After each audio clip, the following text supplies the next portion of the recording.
ir e vir não significa o meu direito de infectar, não é? É isso que eu discuto nesse artigo. Já é um exercício para que vocês possam perceber, primeiro, qual é a minha visão. A minha visão, obviamente, caminha por um lado de uma visão funcional do direito, mas perceber a importância dessa distinção que eu estou fazendo entre duas maneiras de olhar o direito.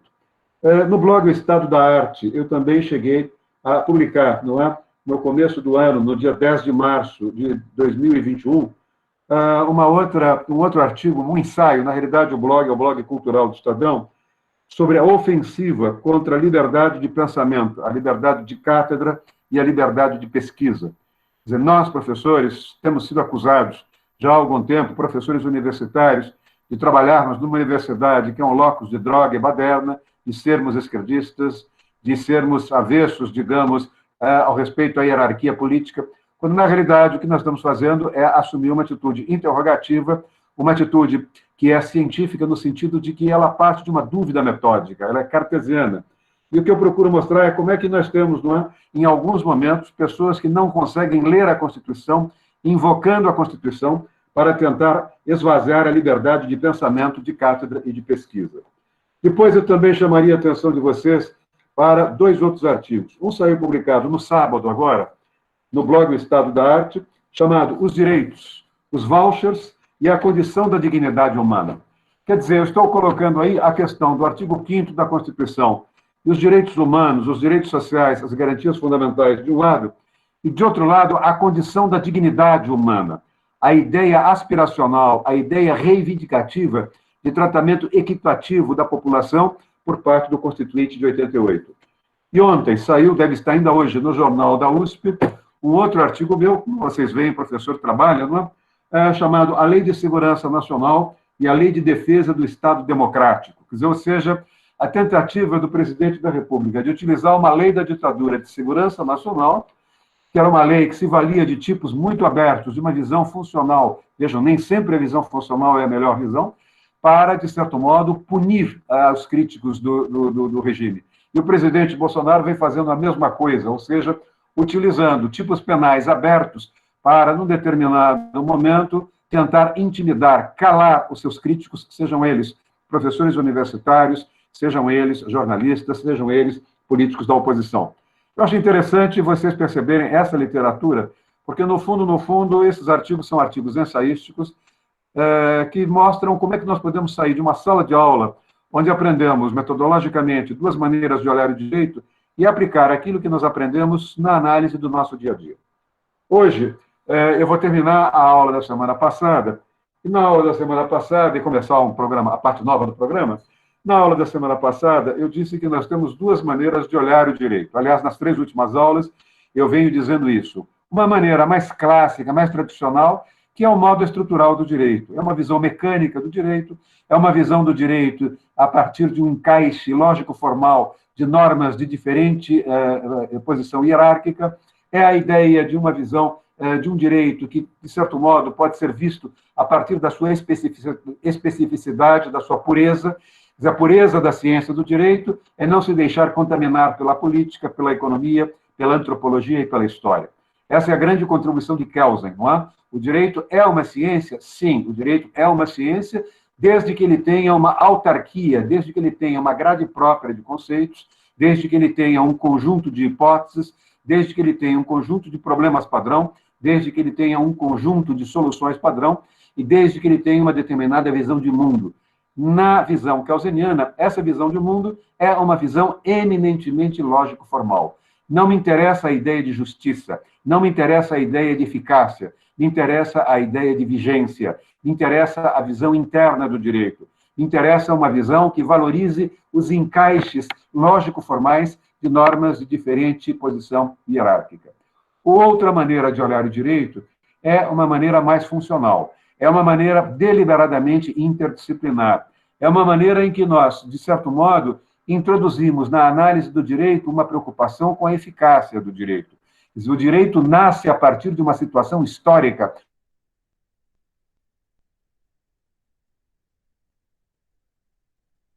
de dirimir esses conflitos. O direito tem 3 funções, eu disse na semana passada. Uma função instrumental, que é dirimir o conflito, resolver o conflito, decidir o conflito. Uma segunda decisão, que é uma decisão de uma função de natureza política, quer dizer, quando o direito funciona bem, ele garante o contrato social, ele garante a coesão social, e uma função simbólica. Quando o direito funciona bem e mantém a sociedade coesa, ele sinaliza legitimidade, ele sinaliza respeito, ele sinaliza o império da lei, ele sinaliza a certeza jurídica, ele sinaliza a segurança jurídica. A visão funcional do direito trabalha com esses três papéis do direito: o papel instrumental, o papel político e o papel simbólico. Enquanto a visão kelseniana, a visão formalista, a visão normativista trabalha apenas com a visão instrumental do direito. A visão do direito instrumental é uma visão dogmática. A visão não dogmática é a visão que eu poderia chamar de uma visão funcional. Quando nós olhamos a concepção do sistema jurídico, eu disse a vocês a semana passada que os dogmáticos veem o sistema jurídico como um sistema fechado de normas, enquanto os não dogmáticos veem o sistema jurídico como um sistema aberto, com normas e princípios. Normas e princípios.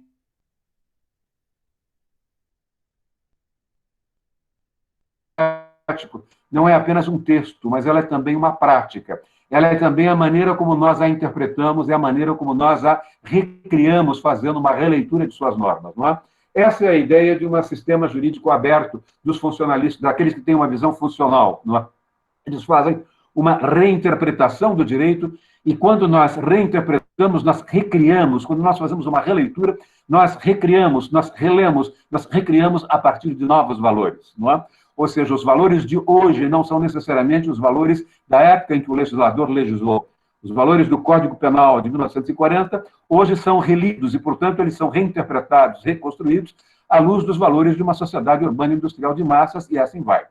Do ponto de vista da racionalidade, a dogmática jurídica valoriza basicamente uma visão formal, enquanto aqueles que têm uma visão funcional trabalham com uma ideia de racionalidade material. Quer dizer, eu quero discutir a legalidade, sim, mas eu quero discutir a legitimidade dessa legalidade. Eu quero discutir o encaixe das normas numa perspectiva lógico-formal, mas eu quero discutir o objetivo dessas normas. Como é que ela impacta a sociedade? Como é que ela impacta uma sociedade dividida, favorecendo, por exemplo, os mais fracos, os mais desvalidos, na medida em que nós não temos uma, vamos dizer, distribuição equitativa de renda. Em termos de natureza da ciência, a visão dogmática é uma visão positivista, normativista e legalista. A visão mais funcional do direito introduz para nós a pragmática jurídica, a teoria da linguagem, a teoria da argumentação, a teoria da decisão, a tópica jurídica, isto é, os lugares comuns, os tipos abertos que nós utilizamos, os conceitos polissêmicos que nós utilizamos, como uma técnica de argumentação, como uma técnica de conseguir a adesão do sujeito do direito. Ou seja, são aquelas palavras vagas: função social do contrato, função social da propriedade, dignidade do homem livre, mulher honesta, não é? São conceitos vazios, mas que têm uma função retórica. Eles têm uma função de propiciar para o legislador, para o juiz, para o promotor, para o advogado, uma argumentação em que ele tenta envolver o sujeito de direito, ele tenta envolver, não é? O orador tenta envolver o auditório no seu universo, ele tenta, usando, a partir de normas abertas, ele tenta conquistar a lealdade, ele tenta seduzir o seu auditório. O método da dogmática jurídica é um método lógico-dedutivo. Nós passamos do vértice da pirâmide, portanto, nós passamos da ideia da Constituição, encarando-a como a lei das leis, como a ideia básica de que a Constituição é que cria o direito cria o direito, e a primeira norma que criou o direito era uma norma fundamental, que era uma condição epistemológica de Kelsen, para que a gente pensasse uma teoria pura do direito, não um direito puro, mas uma teoria pura, uma ciência que especificasse a pureza do direito do ponto de vista metodológico. Portanto, é uma lógica dedutiva. E, na visão funcional, nós partimos, muitas vezes, de baixo para cima. Nós trabalhamos com argumentos sociologizantes, com argumentos históricos, com argumentos antropológicos, para, de certo modo, problematizar a decisão do direito. Examinar se o direito cumpre ou não a função para a qual ele foi criado. Examinar o direito para saber se o direito é ou não eficaz, se ele satisfaz ou não os anseios sociais. Quando nós olhamos a visão estrutural e a visão funcional, nós podemos postular, não é? Estou postulando, não estou dizendo que existe assim, mas nós podemos postular que a visão funcional do direito é uma visão mais aberta e voltada ao funcionamento da sociedade, enquanto a visão a visão estrutural do direito é uma visão mais interior ao sistema jurídico, uma visão mais mecânica. É quase que no limite, como se eu dissesse, quanto mais o jurista se deixa levar por uma visão estrutural do direito, mais ele é um conservador, mais ele trabalha com a ideia do direito como instrumento de conservação da estabilidade social, mais ele trabalha com a ideia do direito como um instrumento de garantia da ordem. É quase como se, no limite, ele fosse leitor de Durkheim. Emílio Durkheim trabalha com os amortecedores sociais, ou seja, com aqueles organismos sociais, como a família, como a escola, como a religião, como o próprio direito, que nos preparam para viver em sociedade. Uma sociedade que é plural, mas que exige um mínimo de unidade na diversidade para que possamos ver como é que essas estruturas sociais vão se estabilizando ao longo do tempo, como é que elas vão permanecendo ao longo do tempo, como elas permanecem estáveis ao longo do tempo. Enquanto isso, os teóricos que trabalham com uma visão funcional, quando leem sociologia, são mais sensíveis a Marx, de um lado, e a Weber, de outro lado. Marx e Weber são dois autores alemães do século XIX. Marx nasce e morre no século XIX, vai morrer em 1883, enquanto Weber é um autor que transita do século XIX para o século XX, vai morrer após a Primeira Guerra Mundial, segundo ano após a Primeira Guerra Mundial. Não é?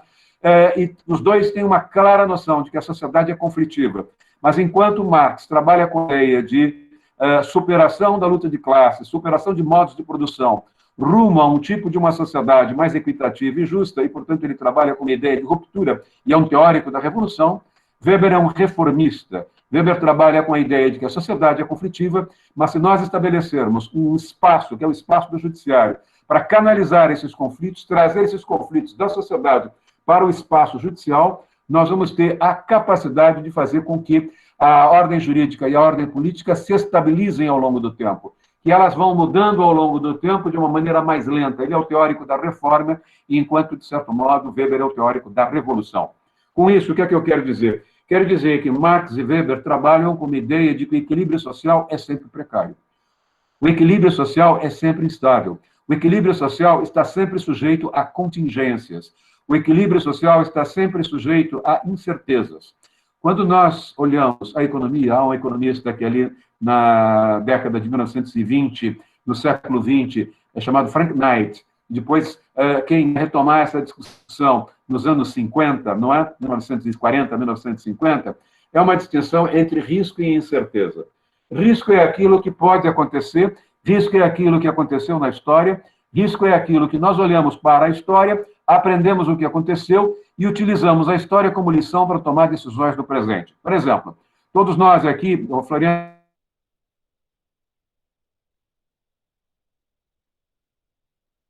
nós tivemos autorização da reitoria. Mas vejam, quer dizer, todo o trabalho que nós estamos fazendo faz com que a gente olhe para o passado e veja como foi a reabertura das escolas depois da gripe espanhola, como foi a reabertura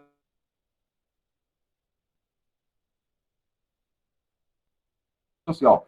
Quer dizer, nós olhamos para o passado, aprendemos com o passado,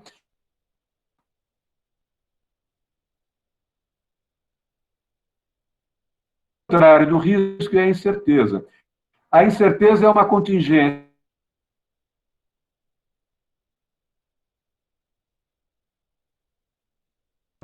Ou seja, na incerteza nós navegamos às cegas. Nas incertezas nós navegamos sem nenhuma, vamos dizer, guia, sem nenhuma lição histórica que nos permita assumir atitudes de prevenção e coisas do gênero. O que eu quero dizer é que a visão não funcional, desculpem, a visão funcional, a visão não estrutural, é uma visão que opera muito com a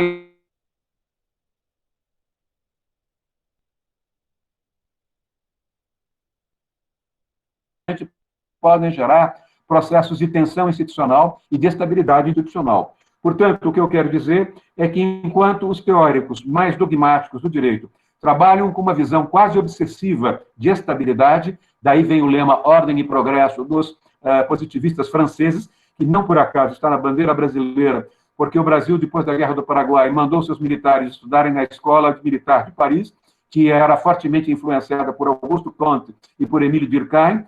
Daí vem, então, a ideia de ordem e progresso.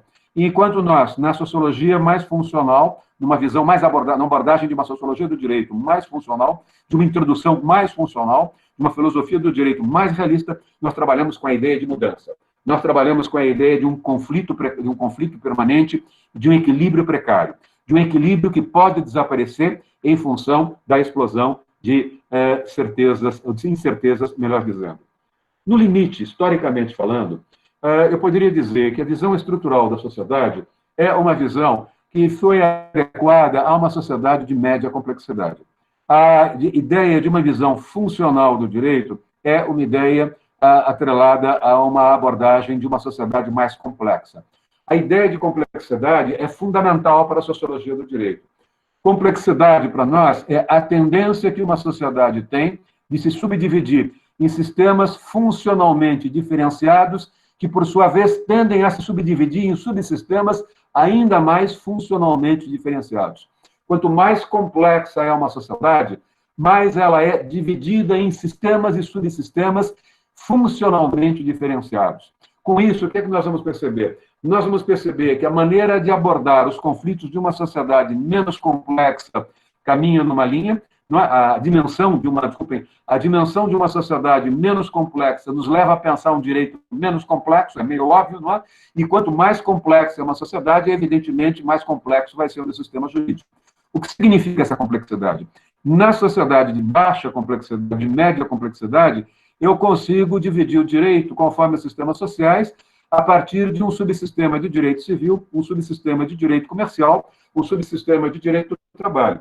A partir de uma sociedade altamente complexa, eu vou perceber que não dá mais para lidar apenas com um código do trabalho. Por quê? Porque eu tenho trabalho numa quitanda, eu tenho trabalho no supermercado, eu tenho trabalho no jornal no fim de semana, nas televisões no fim de semana, eu tenho trabalho nos hospitais no fim de semana, ou seja, eu começo a perceber que eu tenho de começar a tipificar certas regulamentações trabalhistas conforme a especificidade de cada setor da economia. Quer dizer, supermercado funciona no fim de semana, não necessariamente uma fábrica de automóveis funciona no fim de semana. São tratamentos distintos que eu vou sendo obrigado a criar a partir do momento em que a sociedade se torna mais complexa. As sociedades de média complexidade são vistas como sociedades mais estáveis, onde nós valorizamos a continuidade das relações sociais, padronizamos alguns comportamentos como comportamentos obrigatórios, trabalhamos com uma ideia de fronteira, quer dizer, os conflitos, os limites, que é o que está por trás do conceito de soberania, e, ao mesmo tempo, nós falamos com um sistema jurídico fechado. Nos regimes sociais, nas sociedades com uma alta complexidade, nós falamos em mudança, nós falamos em inovação constante, nós falamos em flexibilidade, nós falamos em diferença, nós falamos em espaço de fluxos e nós falamos no sistema jurídico aberto. Vejam, nós vamos ver isso mais na metade do mês de maio. No mês de maio, nós vamos dedicar esse mês de maio a abril. No final de maio, nós vamos começar a discutir alguns conceitos que são fundamentais para o direito, mas extraídos da economia política. Um desses conceitos é um conceito chamado o conceito de destruição criadora, desenvolvido por um economista político formado em direito, chamado Joseph Schumpeter, um economista austríaco, considerado um dos mais importantes economistas do século XX. O que ele vai dizer? Ele vai dizer que a história se dá a partir de ciclos, de ondas de desenvolvimento, ondas de fortes disputas comerciais a partir de uma mesma tecnologia, quer dizer, os agentes econômicos disputam o mercado a partir de uma mesma tecnologia e são obrigados a cortar gastos e cortar custos para manterem as suas posições no mercado. Mas vai chegar um momento em que essa competição vai ficar tão feroz que eles não terão mais de onde cortar custo, de onde gasto. E, nesse momento, ou eles criam um paradigma novo, ou eles quebram. Ou seja, o que Schumpeter vai dizer é que nós temos ondas de forte competitividade e ondas de forte criatividade tecnológica. Ele vai analisar a Revolução Industrial e vai perceber que o capitalismo se sucede por ondas. E essas ondas são ondas de forte competição econômica, onde todos os empresários disputam a partir de uma socialização da tecnologia e momentos em que aquela tecnologia entra em desuso, momentos em que eles chegaram a exaurir, aquela tecnologia chegou a um processo de exaustão, ou esses empresários criam alguma coisa nova, ou eles quebram. E aí nós entramos numa nova fase de revolução industrial, numa nova fase de inovação tecnológica. Na visão funcional do direito, nós vamos começar a perceber um processo de aceleração do tempo. O tempo do direito, o tempo que vocês vão aprender em processo, é um tempo diferido. É um tempo da primeira instância, da segunda instância, da terceira instância, é o tempo da petição inicial, é o tempo da intimação, é o tempo da resposta da pessoa que foi citada, é o tempo de um parecerista, é um tempo de um auditor ou de um estatístico, é o tempo em que o juiz tem que fazer despacho saneador e por aí vai, não é? Vejam, só para vocês terem uma ideia, um livro de vários constitucionalistas chamado Constitucionalismo de Realidade. Quer dizer, é um livro de constitucionalistas que assumem a defesa da visão funcional do direito. É um livro que saiu em 2019. Eles lembram, por exemplo, que um trânsito em julgado no Supremo Tribunal Federal, só no Supremo, um trânsito em julgado de um conflito comum é de 294 dias. Quer dizer, os conflitos de liberdade de expressão, honra, liberdade de expressão, honra e imagem no Supremo, estavam demorando entre 1998 e 2006, 594 dias. Quer dizer, quase 2 anos, ou 1 ano e meio. É um tempo muito longo quando nós comparamos com o tempo da economia.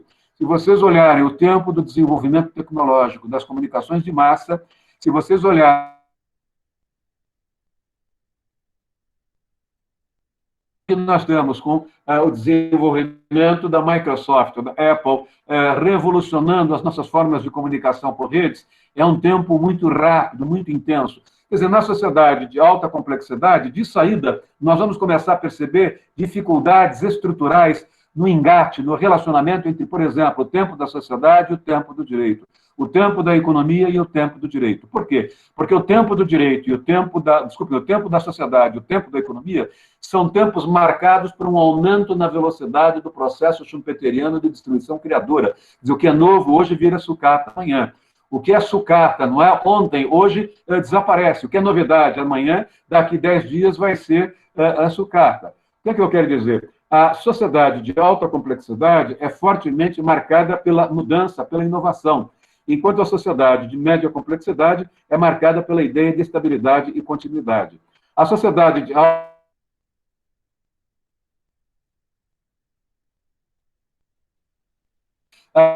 das diferenças que nós vamos construindo ao longo do tempo, dos espaços de comunicação por meio de fluxos, por meio de redes, e isso vai exigir que nós sejamos capazes de perceber o quê? Que nós sejamos capazes de perceber que, à medida em que nós saímos de uma sociedade de média complexidade para uma sociedade de alta complexidade, algumas coisas vão acontecer e vão exigir de nós talento, uma espécie de sensibilidade epistemológica e uma atualização teórica na maneira de interpretarmos os fatos. Por quê?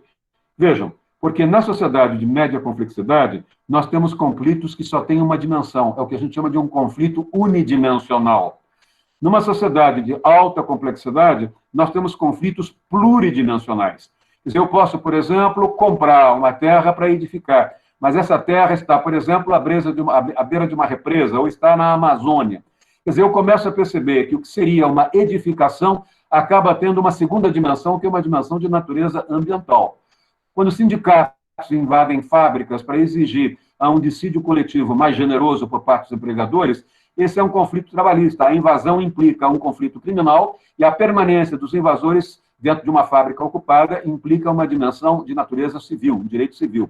O que eu quero chamar a atenção de vocês é que nós estamos vivendo na transição do século XX para o século XXI, numa transição de sociedade de média complexidade para uma sociedade de alta complexidade, e com isso nós saímos da unidimensionalidade à pluridimensionalidade dos conflitos. Nós saímos de conflitos bipolares, que têm 2 lados, para conflitos multipolares, que têm vários lados. Nós saímos de conflitos em que as partes são homogêneas para conflitos em que as partes são altamente heterogêneas. Nós saímos dos conflitos de soma zero, em que o juiz diz que quem ganha, ganha, e quem perde, paga, ou seja, alguém ganha, alguém paga, a conta tem que fechar, e hoje nós começamos a perceber que nós estamos tentando lidar com conflitos de soma não zero. Quer dizer, tem muitos juízes já, a partir de uma interpretação do direito com viés mais funcional, fazendo com que, num conflito entre 2 partes, a parte vencedora, em vez de levar 100%, leve 50,5% e a parte derrotada fique com 49,5%. Quer dizer, quanto menor for a distância do prejuízo sofrido pelo derrotado, mais ele tenderá a acatar a decisão. Não é essa a ideia. Nós vamos sair da temporalidade linear do direito para novas temporalidades. A temporalidade de uma aula online é uma, a temporalidade dos aviões a jato é outra. Eu sou de uma geração, quando eu era aluno da Faculdade de Direito, fiz a minha primeira viagem como jornalista profissional para cobrir a primeira greve, melhor dizendo, no campo, depois da ditadura de 64. Eu tomei um Eletra da Varig, que demorou 8 horas para chegar em Recife. Hoje nós fazemos essa viagem em 2 horas e 50, não é? Vejam, o que eu quero dizer é que nós mudamos a ideia de tempo. Essa ideia de tempo e essa ideia de espaço, soberania, espaço e tempo, essa ideia na relação tempo-espaço vai ser fundamental para a formação de vocês, para a formação profissional de vocês.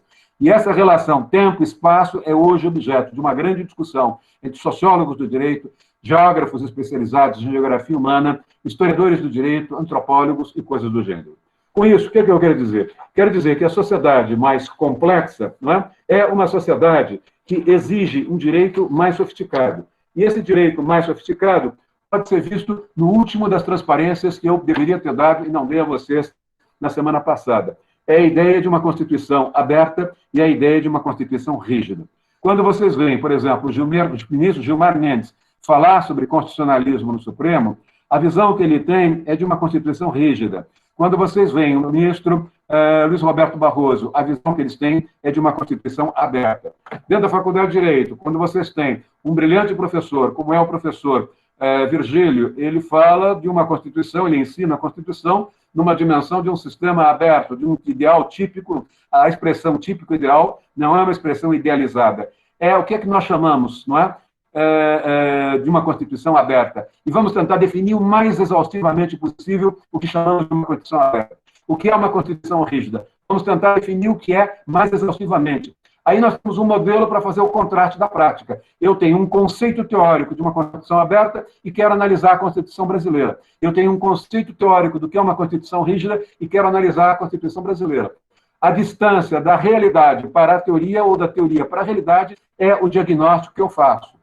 O professor Virgílio tem uma visão aberta. A escola do professor Elivaldo, do professor Manuel Gonçalves, do Alexandre de Moraes, é uma escola que tem uma visão de natureza mais rígida de Constituição.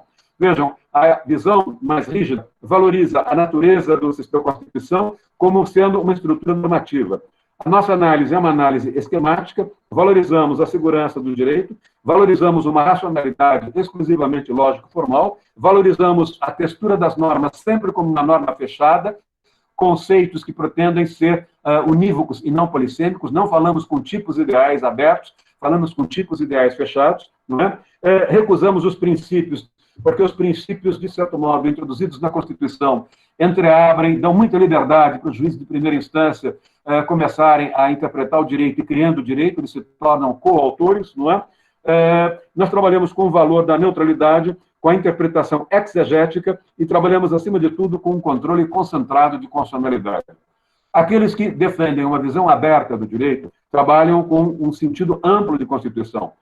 A Constituição é, como eu disse a vocês, não só um texto, mas é uma prática.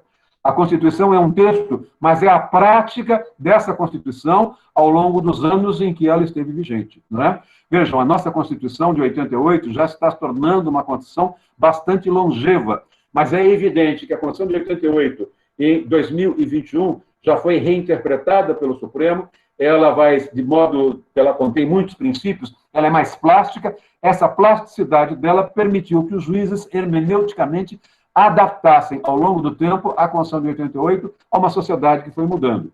Portanto, o caráter de uma Constituição aberta é um caráter de maior flexibilidade. Nós não nos preocupamos apenas com a segurança do direito, mas nos preocupamos com objetivos, consecução de resultados, estabelecimento de metas, não é? Se vocês olharem logo no começo da Constituição, ela diz que ela persegue, a Constituição é aspiracional. Quais são as aspirações? Não é? Justiça distributiva, distribuição de renda, correção das desigualdades regionais, acesso a serviços públicos de qualidade e coisas do gênero. Quer dizer, é uma Constituição que tem uma...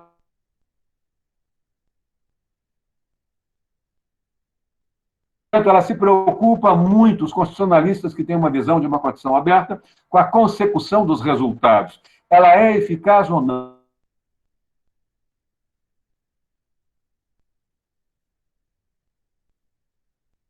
especificidade técnico-jurídica, portanto, lógico-formal do direito constitucional. Os princípios são valorizados na Constituição aberta como critérios de decisão.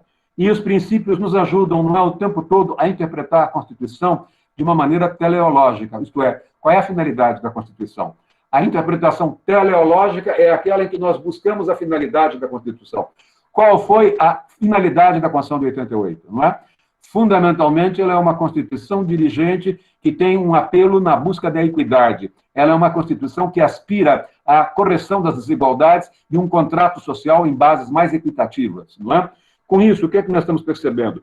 Nós temos uma visão finalística, nós temos uma interpretação teleológica, ou seja, interpretamos a Constituição a partir não de uma interpretação literal ou de uma interpretação secundum legem, mas a partir de uma interpretação praeter legem, extensiva, adaptadora. Vamos adaptar as normas jurídicas à finalidade da Constituição no âmbito de uma sociedade bastante dividida. E a nossa preocupação aí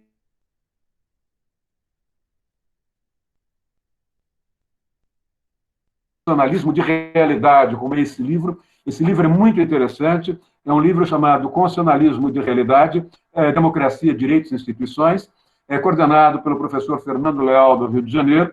São todos professores muito jovens, de no máximo 40 anos, 35, 40 anos. Todos têm uma ideia de uma Constituição aberta, é muito interessante, não é? E a abertura, o que eu chamo no meu texto de Constituição Aberta, no meu quadro de Constituição Aberta, é a sensibilidade que eles têm de trazer a realidade socioeconômica para dentro do constitucionalismo. E com isso, quando eles trazem a realidade de uma sociedade dividida para dentro do constitucionalismo, eles estão valorizando, primeiro, a rejeição do princípio da submissão do legislador à lei. Quer dizer, nós devemos de levar em consideração a lei, mas temos que aplicar a lei levando em consideração os princípios constitucionais. Segundo, nós temos de valorizar os princípios como critérios de interpretação do direito. Nós temos de trabalhar com modos mais abertos de raciocínio jurídico. Nós temos de trabalhar com valores constitucionais que se irradiam principiologicamente para toda a legislação infraconstitucional. Temos de trazer mais para dentro do direito a filosofia do direito e as questões de ética e as questões de legitimidade, e temos de começar a perceber também a necessidade de entender melhor o funcionamento das instituições de direito. Com isso, o que eu quero agora é começar a parte nova da aula de hoje, isso tinha ficado faltando, e para começar essa parte nova da aula de hoje, eu vou pedir ao Lucas que apresente o primeiro quadro, é aquele quadro de sistema jurídico que eu apresentei a vocês na primeira aula. A partir de agora, não é? Eu fechei a minha caixinha de ferramentas e vou começar a olhar esse quadro que vocês estão vendo, não é? A partir de duas leituras. A primeira leitura é uma leitura meramente teórica. Esse é um modelo funcional desenvolvido por um dos primeiros criadores da sociologia do direito nos Estados Unidos, o professor Lawrence Friedman, da Universidade de Stanford. Ele está perto de 90 anos. E o que é que ele nos mostra? Não é? Ele nos mostra que tudo que estiver em branco é a sociedade. O que estiver em vermelho é o sistema jurídico-político. E aí, qual é o nosso olhar? Primeira coisa que nós temos de olhar é a estrutura social, é a sociedade. Essa sociedade, qualquer que seja a sociedade, ela é marcada por conflitos. Ela é marcada por um equilíbrio social precário.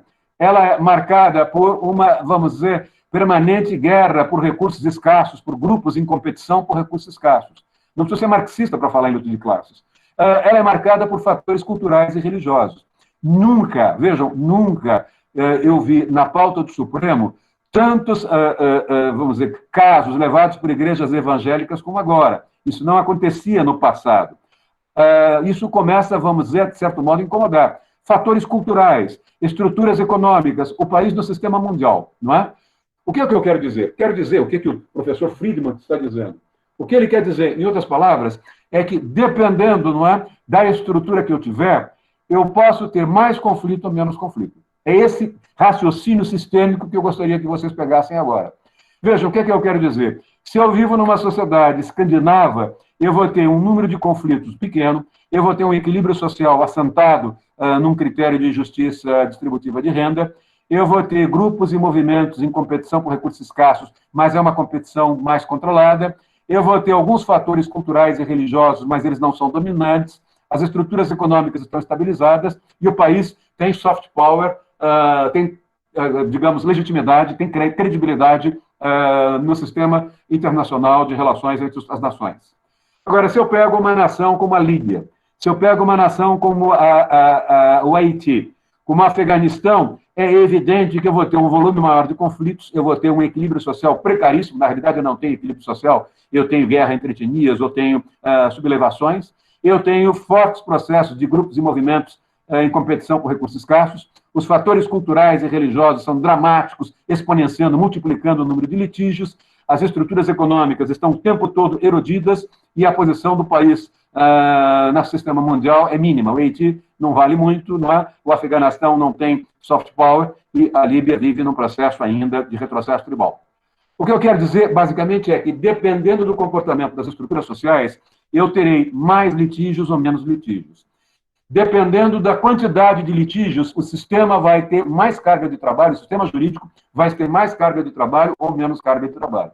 O primeiro problema que o sistema jurídico vai ter é que todas as vezes em que os litígios explodem, o sistema jurídico vai ter de filtrar. Ele não pode canalizar todo e qualquer litígio jurídico. Ele não tem condição de canalizar todo e qualquer litígio. Portanto, ele vai tentar selecionar os litígios que podem ameaçar o tecido social, que podem comprometer a estabilidade social. Aquilo que ele escolher ingressa no sistema jurídico, não é? E ali aquilo vai ser tratado ou numa vara trabalhista, ou numa vara penal, ou numa vara de direito civil. Aí o direito civil vai se subdividir em direito comercial e em direito familiar e coisas do gênero, ou seja, vem aí o processo de subdiferenciação dos sistemas funcionais, e aí o direito vai ser o conflito vai ser biodegradado até a hora em que ele vai ser objeto de uma resposta. O judiciário, quando dá essa resposta, o faz por meio de uma sentença ou por meio de um acórdão.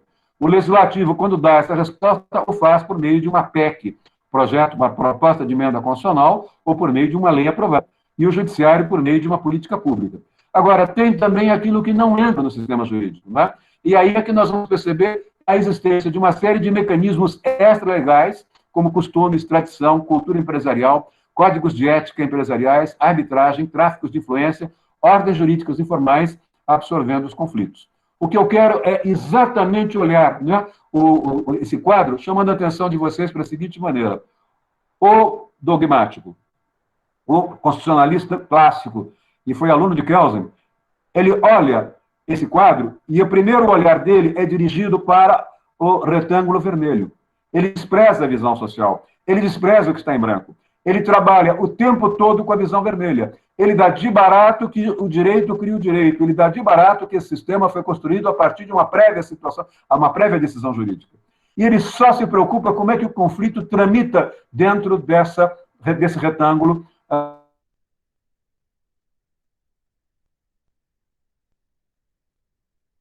Resolveu o problema? Ele se preocupa com o encaixe daquela resposta no sistema jurídico. E ele não se preocupa em interpretar o que gerou aquele conflito. Ele está pouco preocupado em saber se aquele conflito teve, não é? Uma dimensão econômica, uma dimensão religiosa. Ele quer pegar o conflito, não é? Aplicar a premissa maior que a norma, a premissa menor que o conflito e chegar a uma conclusão necessária. A sociologia do direito, com uma visão funcional, vai inverter. Em vez de nós olharmos o direito, num primeiro momento, nós vamos olhar a sociedade que pede o direito. Nós vamos olhar a sociedade conflitiva que exige o direito para que essa sociedade não tenha uma tendência entrópica. Quer dizer, é outro conceito da sociologia jurídica. Entropia é a tendência que a sociedade tem a uma autodestruição. Não é? Vejam, eu estou aos poucos jogando conceitos para vocês. Complexidade, para mim, é um tema muito técnico. Não é? É a tendência que uma sociedade tem de se subdividir em sistemas funcionalmente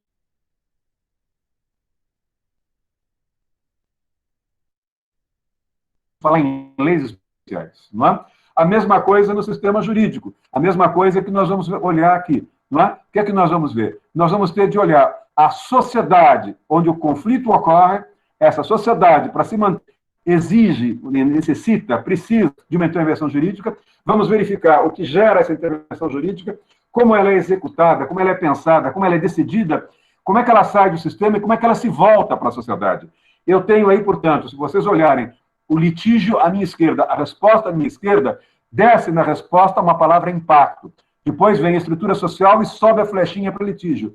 Eu tenho uma dinâmica circular, eu tenho um processo de feedback, eu tenho um processo de retroalimentação, não é? Eu tenho um processo de retroalimentação constante.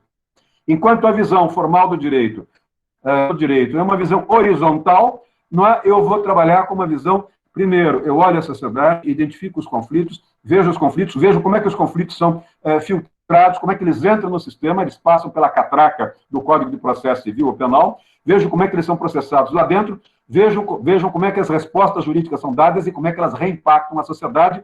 E aí a minha pergunta o meu ângulo é eficácia social. Agora vejam, a pergunta que eu vou fazer, e agora eu vou começar a falar de Brasil, é exatamente essa. Não é? Eu mencionei dois tipos, Suécia de um lado e Líbia do outro lado, o Haiti e o Afeganistão do outro lado. Nós, Suécia, mas nós também não somos Haiti, não somos Líbia. Não é? Como é que nós podemos, pela sociologia do direito, examinar a sociedade brasileira? Um dos caminhos que nós temos é, de saída, começar a olhar números. Olhar, não é? Quando é que foi criado o Conselho Nacional de Justiça? Criado em 2005. Por que foi criado o Conselho Nacional de Justiça? Porque até então o judiciário era dominado por ministros do Supremo, por ministros do STJ, com uma visão formalista. Na medida em que nós começamos a ter de reinterpretar a Constituição de 88 e a sociedade brasileira foi enfrentando uma série de problemas que nós vamos começar a ver a partir da semana que vem, não é? Isso exigiu uma interpretação mais flexível para adaptar a Constituição de 88 a uma sociedade tensa. E, naquele momento, nem os juízes eram capazes de entender a sociedade, e muito menos sabiam lidar com os números. Eu me lembro que, durante algum tempo, eu fui membro do conselho editorial de uma das revistas do Tribunal de Justiça aqui de São Paulo. E sentava ao meu lado um ministro, um desembargador, melhor dizendo, que mais tarde seria ministro do Supremo Tribunal Federal e presidente do Supremo Tribunal Federal. Naquele momento, além de ser professor da USP, eu também era o coordenador de Ciências Sociais da FAPESP. E eu me lembro que um grupo da ciência política, liderado pela professora Maria Tereza Sadek, que é a viúva do professor Nelson Martins Rodrigues, que morreu na quinta-feira passada, ela começou a se especializar em dados do judiciário, né? E ela pediu para tentar entrar no Tribunal de Justiça e coletar alguns dados. E, imediatamente, o tribunal proibiu. O tribunal disse, na hora em que você tiver os dados, você vai descobrir os nossos gargalos estruturais, os nossos problemas, e, nesse momento, você vai nos prejudicar a imagem, não é? Vejam, era uma atitude absolutamente negacionista a sociologia, não é? O que eu quero é que vocês percebam que, naquele momento, não se tinha ainda a ideia de entender o funcionamento do judiciário pelo ângulo da eficácia, analisando os números do judiciário. E os números começaram a ser feitos, a ser coletados depois da criação do Conselho Nacional de Justiça, e em 2004, pela emenda constitucional 45, em 2004, mas ele foi criado em 2005. A emenda 45 de 2004, de dezembro, 29 de dezembro, estabelece a criação do Conselho Nacional de Justiça, e ele vai ser criado no ano seguinte. Bom, a partir daí nós vamos começar a fazer uma medição do número de conflitos. Não é? Só para vocês terem uma ideia do que eu quero dizer, em 2003, nós tínhamos 13 milhões de novos conflitos judiciais no ano de 2003. Ou seja, a somatória dos novos conflitos civis, penais e trabalhistas naquele ano de 2003 foi de 13 milhões. Em 2008, pulou para 25,5 milhões. De 2010, caiu um pouquinho para 24,2 milhões. Em 2011, aumentou para 26 milhões. Em 2012, pulou para 28,2 milhões. Em 2016, chegou a 29, quase 30 milhões. Em 2018, nós tivemos 28 milhões e 100 mil. Em 2019, voltou a aumentar 30 milhões. Vejam, a primeira pergunta que eu faço para vocês é a seguinte, não é? Em que medida a sociedade brasileira é uma sociedade estável? Em que medida a sociedade brasileira é instável? Como é que vocês leem? Como é que vocês interpretam esses números? Quer dizer, se eu puxar os dados que são mais precários, em 1990, não tinha o CNJ, o IBGE mapeou, nós tivemos 5 milhões e 100 mil novos conflitos, não é? Em 2003, 13 anos depois, 13 milhões de novos conflitos. Em 2008, 25,5 milhões. Em 2010, 24,2. 2011, 26 milhões. 2012, 28,2 milhões. 2015 e 2016, 29, quase 30 milhões. 2018, 28,1. E 2019, não saiu o número desse ano ainda, do ano passado, 30,2 milhões. Quando nós olhamos o estoque, não é?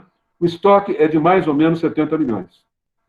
Traduzindo, se em 2018 nós tínhamos 28,1 milhões, o estoque de conflitos em andamento, os estoques de conflitos protocolados nos outros anos eram de 72 milhões, não é?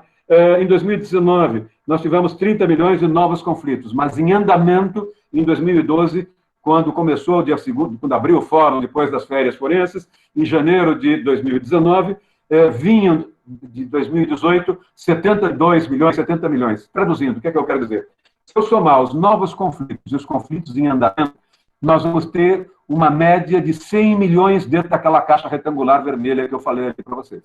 Vejam bem, nós temos um total de 100 milhões de conflitos. Quantos habitantes nós temos? Nós temos 220 milhões, 210 milhões de habitantes. Ou seja, para cada dois habitantes, um está com um conflito. A leitura que vocês fazem é uma leitura de que essa conflituosidade é alta ou baixa? É evidente que ela é uma conflituosidade altíssima. Não é? Vejam, o que é que eu quero dizer? Quero dizer que, num primeiro momento, nós temos, na entrada do sistema, não é? Pressionando a porta de entrada do judiciário, uma explosão de litigiosidade, não é? Uma explosão.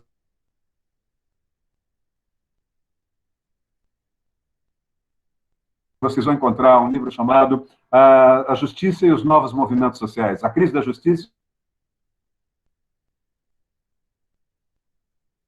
A crise do petróleo, por um lado, e o agravamento das condições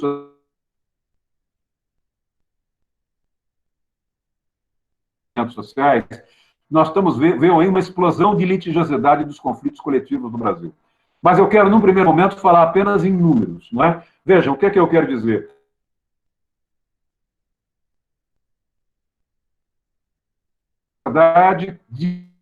Marcada por uma precariedade na sua estabilidade, não é? Eu não sei se está cortando. Lucas, como é que você está vendo aí? Posso continuar ou não? Um pouco, mas acho que está dando para acompanhar. Eu acho que é a sua internet, às vezes, que falha um pouco. Olha, o que eu quero dizer é que esses desligarem a câmera, como o Daniel sugeriu. Abrem caminho. Tá bom. Se vocês fecharem a câmera, é isso? Olha, gente, o que eu estou querendo mostrar para vocês, basicamente, é que esses números revelam que nós temos claramente o quê? Nós temos uma sociedade conflitiva. Não é? Claro que eu poderia pegar os dados do IBGE, eu vou pegar os dados da PNAD, eu vou pegar os dados da IBGE, não é? Vocês querem que eu saia e tente voltar? Vou fazer isso, hein? Às vezes melhora, professor. Eu vou tentar. Vou sair.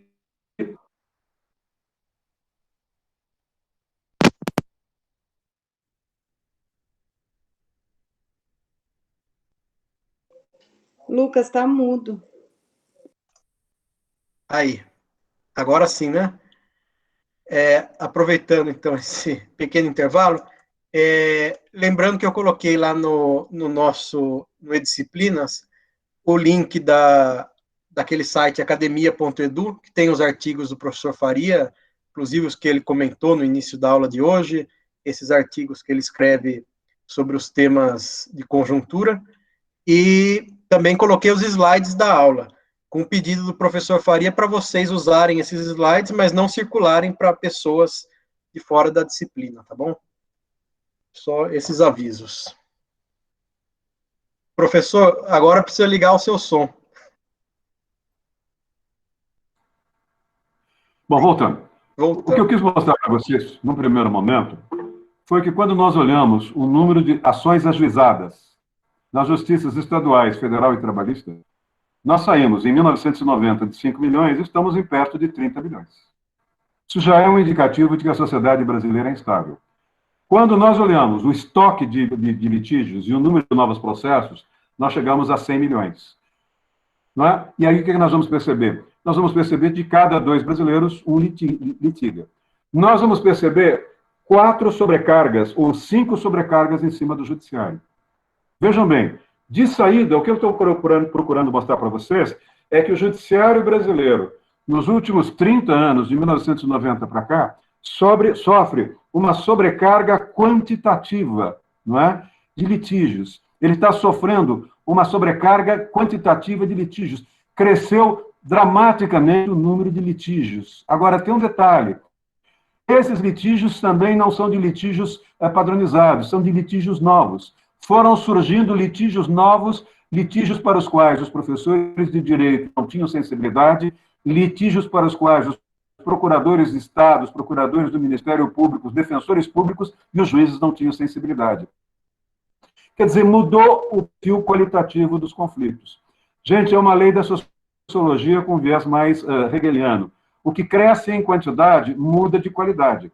Se nós tivermos uma sobrecarga quantitativa, ou seja, o peso quantitativo dos conflitos mudou o aspecto qualitativo, a natureza qualitativa desses conflitos. Os conflitos se tornaram mais complexos. Eu tenho um número absoluto maior de conflitos e tenho, ao mesmo tempo, um nível de conflitos cada vez mais complexos, não é? E eu vou aí tendo de buscar cada vez menos o direito, criar direitos novos e interpretar esses novos conflitos com base em princípios. Agora, se todos os juízes começarem a interpretar livremente os princípios, eu vou ter aqui um risco de abertura excessiva do sistema jurídico. Cada juiz vai falar o que quiser. Então, vejam, eu estou trazendo para vocês um gargalo. Só de apresentar aquele quadro teórico do professor Friedman e jogar esses números, o que é que eu percebo? Eu percebo que nos últimos 30 anos da sociedade brasileira, a aula da semana que vem a gente vai responder por quê, nós tivemos uma sobrecarga quantitativa, quer dizer, em números absolutos cresceu o número de litígios. Só que a complexidade desses litígios exigiu, não é, que nós tivéssemos de lidar com um novo problema, uma sobrecarga qualitativa. São conflitos novos, são conflitos coletivos, são conflitos que os professores de direito não são capazes, de direito civil, que trabalham com Caio e Tício, não são capazes de perceber. São conflitos pluridimensionais, são conflitos que envolvem diferentes atores, são conflitos simultaneamente de direito privado, de direito público, dentro do direito privado, de direito comercial e direito civil, dentro do direito público, de direito administrativo e penal. E se nós não tivermos um mínimo de princípios para poder interpretar esses conflitos tão complexos num país continental, com várias regiões culturalmente diferentes, nós vamos ter a ineficácia do sistema jurídico. Agora, se nós abusarmos dos princípios, de um lado, precisamos dos princípios. Mas se nós abusarmos, se os juízes abusarem dos princípios, vão promover uma sobrecarga sistêmica. Quer dizer, cada juiz vai interpretar o conceito de mulher honesta de uma maneira, em vez de nós termos uma certeza jurídica a partir daí, por meio de uma jurisprudência, nós vamos ter o quê? Insegurança do direito, porque cada juiz, um juiz do Nordeste vai interpretar de uma maneira, um juiz da região Sul vai interpretar de outra maneira, um juiz da região Norte, e por aí vai. Isso vai significar, portanto, que além da sobrecarga quantitativa, nós temos uma sobrecarga qualitativa, além da sobrecarga qualitativa, nós temos uma sobrecarga sistêmica, não é? E aí vai surgir um quinto e último, uma sobrecarga. Às vezes, os juízes vão ter de tomar certas decisões. Mas essas decisões não são auto-aplicáveis. O juiz vai ter de tomar uma decisão, mas essa decisão só vai ser cumprida se o executivo tiver orçamento para elaborar uma política pública, um programa público para garantir a execução daquela decisão. Não sei se é claro o que eu estou querendo dizer a vocês, não é? O que eu estou querendo dizer a vocês é que, em alguns momentos, certas decisões do judiciário exigem que o judiciário dependa, não é, do executivo. Por exemplo, quando vocês têm invasões de terras urbanas, invasões de terras no interior, ou de imóveis urbanos, a ação de reintegração de posse exige que o juiz convoque a polícia militar. Ele está saindo do Poder Judiciário e entrando na alçada do Poder Executivo. Claro que tem previsão legal para isso, não é? Mas isso vai começar a gerar uma série de tensões. Por exemplo, o MST, já contei isso a vocês, descobriu que ele pode mexer, ele pode acelerar, ele pode, com um pouco de malícia jurídica, malícia processual, ele pode acelerar certas tramitações de processos ou retardar certas tramitações de processos. O que o MST se costuma fazer foi fazer essa engrenagem de acelerar ou retardar para fazer com que certas decisões de reintegração de posse, de invasões, portanto, decisões do judiciário a favor dos proprietários, seja tomada em anos eleitorais. Por quê? Porque a ideia do MST é que quando o juiz chama a polícia militar, que é de competência do executivo, para executar uma ordem de despejo, se essa ordem for executada há 4 ou 5 meses de uma eleição, o governador tem algum interesse nessa eleição, é candidato à reeleição, ou ex-governador,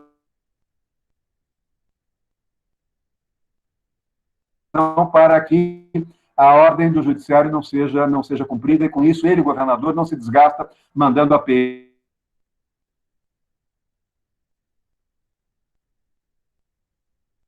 Pinheirinho ou em São Bernardo do Campo em 2018 em frente ali perto da fábrica da Volkswagen. Não é? Eu tenho aí, portanto, uma sobrecarga institucional. Ou seja, o que eu quis mostrar para vocês é que, quando eu olho aquele quadro de sistema jurídico e falo em Brasil, o dinamismo da sociedade brasileira, os problemas estruturais da sociedade brasileira, geram o que eu chamei aí de aumento quantitativo. O aumento quantitativo gera uma sobrecarga qualitativa, a sobrecarga qualitativa gera uma sobrecarga sistêmica, a sobrecarga sistêmica gera uma sobrecarga institucional, e eu tenho aí a crise do direito. Não é? Então, vejam, o que eu quero dizer? Quero dizer é que, quando nós olhamos o Poder Judiciário, nós temos, primeiro, a identificação de que o número de novos conflitos vem aumentando ano a ano.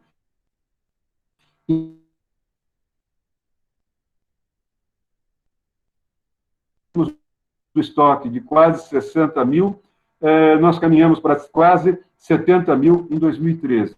Por mais que vocês tenham, não é, o judiciário aumentando a velocidade dos julgamentos, por mais que vocês tenham plenários virtuais, o número de novos processos é cada vez maior, e o número de novos processos, não é, vem retardando vamos dizer, a tomada de decisões jurídicas num momento em que eu tenho a economia que opera num tempo cada vez mais rápido. Quer dizer, eu começo a perceber uma espécie de incompatibilidade estrutural entre o tempo do judiciário e o tempo da economia. Né?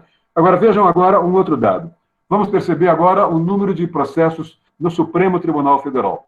Em 1940, no ano de 1940, tramitaram no Supremo Tribunal Federal, portanto, há 60 anos atrás, 2.419 conflitos. Em 1970, 6.376 processos.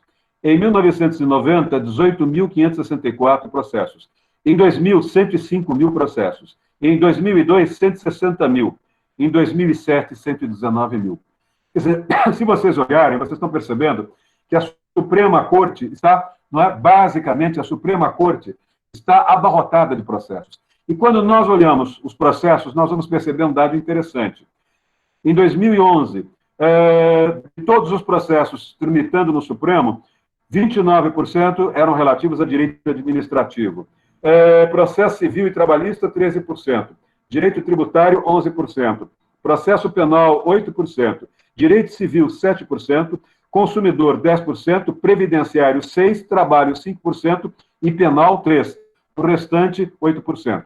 Vejam, quando eu olho 29% dos conflitos que o Supremo tem de decidir, são conflitos de direito administrativo, um bom analista vai imediatamente lembrar que em 2011 nós estávamos já ali no governo, final do governo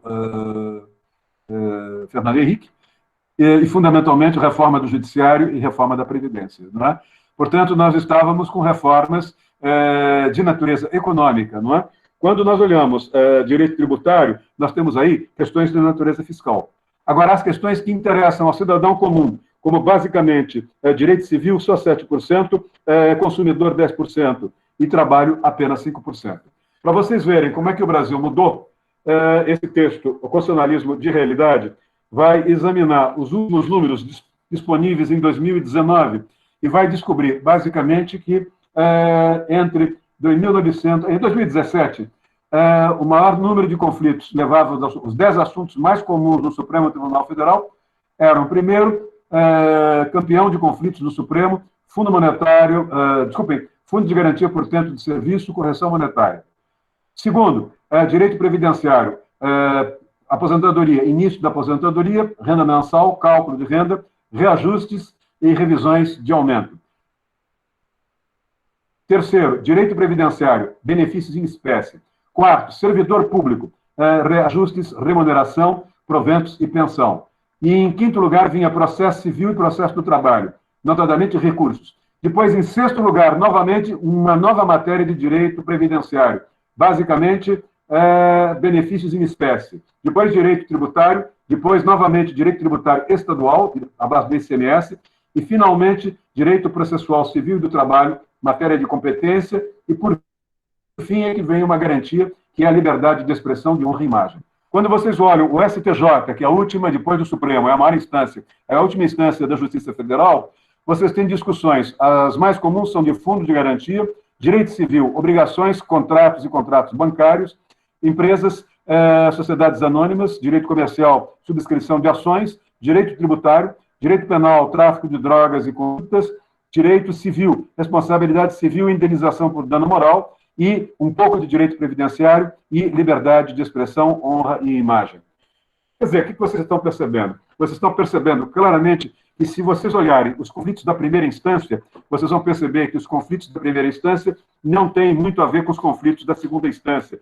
As questões que estão sendo colocadas aqui na última instância são questões fundamentalmente de direito tributário, de direito previdenciário e de direito administrativo, que envolvem políticas macroeconômicas. As questões triviais, estas ficam para os tribunais de justiça e coisas desse tipo. Basicamente, se nós olharmos um outro dado do banco de dados do Poder Judiciário, é o banco de dados que faz a coleta dos números de 1990 a 2001. Basicamente, nesse período de 10 anos, vocês vão perceber um dado alucinante. Vejam bem, muito tempo atrás, foi no governo Fernando Henrique, o ministro da Justiça me pediu para recebê-lo aqui em casa, eu recebi, ele estava querendo indicar meu nome para o Supremo. E eu me lembro que, não sei se ia, não ia, enfim, acabou não dando certo. Mas eu me lembro que uma vez conversei com o Lewandowski, quando o Lewandowski foi comunicado que ele poderia ser ministro supremo e ele queria, não é? E eu me lembro que eu passei esses dados para ele, falei, cuidado, que você vai pegar a seguinte carga de trabalho. Eu mandei fazer esses números e pensei 2 vezes em aceitar ou não aceitar. Quando eu aceitei, já não tinha mais condição política, enfim, as condições mudaram. Não importa as condições. Mas o que eu tinha, o número entre 1991 e 2001, o número de processos que tramitou, o número de processos em tramitação no Supremo Tribunal Federal cresceu em 663%. Vejam bem, vocês acham que isso é saudável ou não é saudável? Que leitura vocês fazem desse número? 663%. No Superior Tribunal de Justiça, 930% na década. No Tribunal Superior do Trabalho, 315%. Nos Tribunais Regionais Federais, 389%. Na Justiça Federal da Primeira Instância, 115%. Nos Tribunais Regionais do Trabalho, 220%. Nos Tribunais de Justiça, 114%. Na Justiça Estadual de Primeira Instância, 168%. O menor crescimento se deu na Justiça do Trabalho de Primeira Instância, porque o governo Fernando Henrique criou ali na altura 2009, 2010, ele criou a Comissão Paritária de Resolução de Conflitos, integradas por representantes de sindicatos, trabalhistas e patrões, que cortava a exclusividade da Justiça do Trabalho na resolução dos conflitos trabalhistas, não é? Agora, vejam, no Judiciário, no seu conjunto, vocês tiveram simplesmente essa sobrecarga em números, não é? Só o Supremo, 663%, o STJ, 935%, o TST, 315%, os TRFs, 389%, os TRTs, 220%, os Tribunais de Justiça, 114%, e por aí vai. Quer dizer, vocês têm claramente aí uma sociedade que é absolutamente, vamos dizer,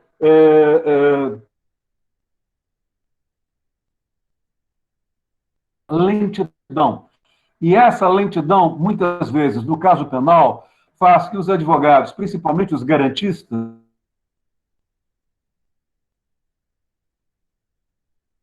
o andamento do processo é muito, muito lento. Eles querem o quê? Eles querem esperar que o processo prescreva e que o processo não seja julgado, porque eles sabem que não tem como absolver os seus clientes, principalmente os empresários acusados de corrupção. Com isso, nós vamos começar a perceber também que essa sobrecarga quantitativa, que essa sobrecarga qualitativa, que essa sobrecarga sistêmica, que essa sobrecarga institucional, tudo isso vai, de certo modo, representar para os advogados, não é, um instrumento que, com base no qual ele pode retardar o cumprimento, ele pode retardar uma decisão. Vejam onde eu vou chegar. Entre 1º de janeiro de 2010 a 31 de dezembro de 2011, não é, vocês vão perceber aí, basicamente, que nós tivemos protocolados no CNJ, nos órgãos tribunais superiores, 18.472 ações de improbidade administrativa no Supremo. Corrupção ativa e passiva, 5.082 processos. Corrupção e lavagem, 1.295, não é? E só lavagem, 25.799. No total, nós tivemos, nas ações protocoladas no Supremo Tribunal Federal, de improbidade administrativa, corrupção ativa, corrupção passiva, corrupção, lavagem e lavagem com corrupção, o total de 25 mil, porque as ações entraram em prazo de prescrição, quase 3 mil. Quer dizer que, se vocês olharem, mais de 12% das ações resultaram em prescrição, ou as pessoas que estavam sendo acusadas não foram julgadas.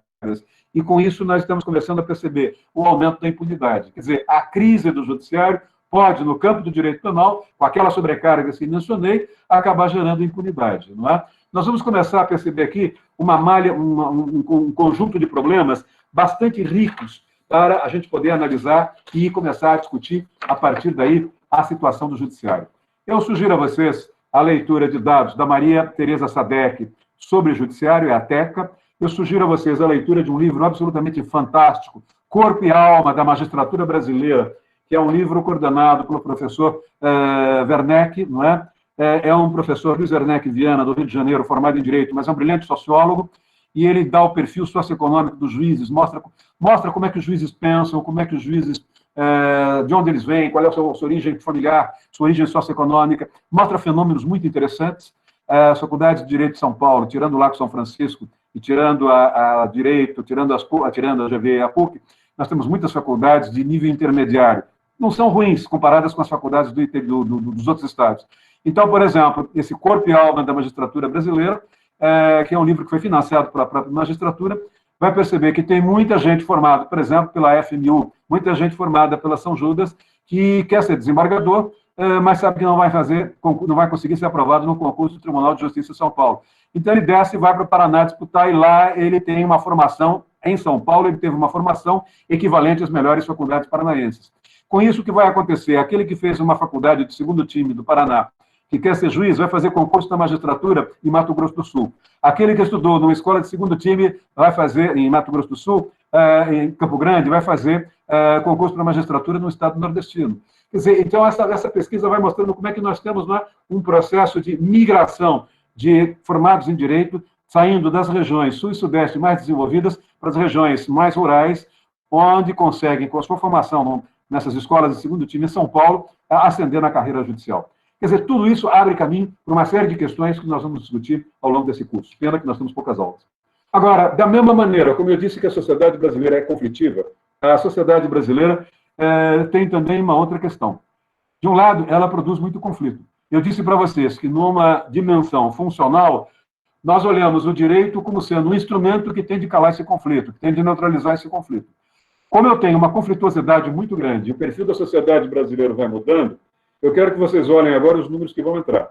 Em 1978, portanto, há 42 anos atrás, 43 anos atrás, o Brasil dispunha de uma Constituição, 5 emendas constitucionais, 17 atos institucionais, 99 atos complementares, 25 leis complementares, 6.356 leis ordinárias, 11 leis delegadas, 1.412 decretos-leis, 1.711 decretos legislativos, 54.376 decretos do Executivo, e houve aquele período em que o presidente João Goulart, para assumir, teve de aceitar o parlamentarismo entre 1961 e 62. Nesse período, nós tivemos, com vigência até 1978, 2.274 decretos do Conselho de Ministros em que o Brasil teve um governo parlamentarista. No total, em 1978, o Brasil tinha 66.268 normas jurídicas federais. Vejam bem, 66.268 leis federais. Agora, nós vamos olhar, da mesma maneira como houve um crescimento dos conflitos, houve um crescimento do número de leis.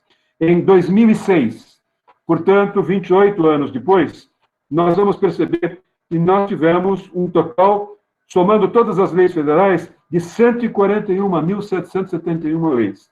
Traduzindo, em 1978, a sociedade brasileira contava os advogados, juízes, promotores, tinham de lidar com um total de textos federais de 66.268. E em 2006, 28 anos depois, um total de 141.771 leis. Não é? Depois, nós vamos perceber que, em 2009, vai aumentar para 150 mil leis, e, no final do governo Temer, nós tínhamos alguma coisa como 170 mil leis.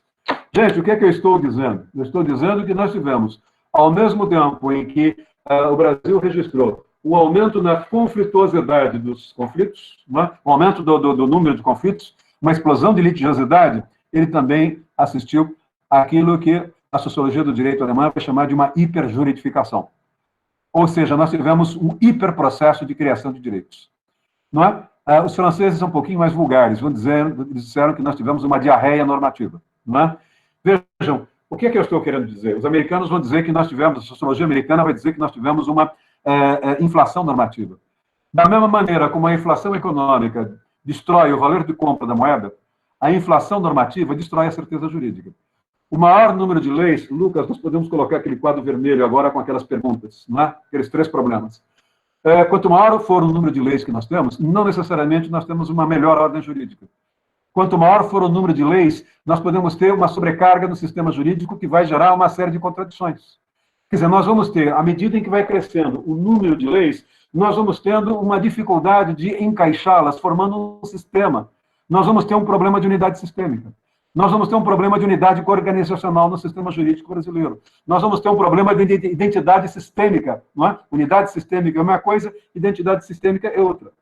Quais são as perguntas que a sociologia do direito levanta e que deixam os ministros incomodados? Não é? Uma vez eu conversei com o ministro do Tribunal, almocei com o ministro do Supremo Tribunal Federal, que tinha sido ministro da Justiça, e ele me disse que quando ministro da Justiça, a grande obra que ele fez como ministro da Justiça foi criar uma penitenciária federal para presos da terceira idade. Eu estava levando um bife à boca, deixei cair o bife no prato. Eu nunca vi um sujeito falar tanta imbecilidade.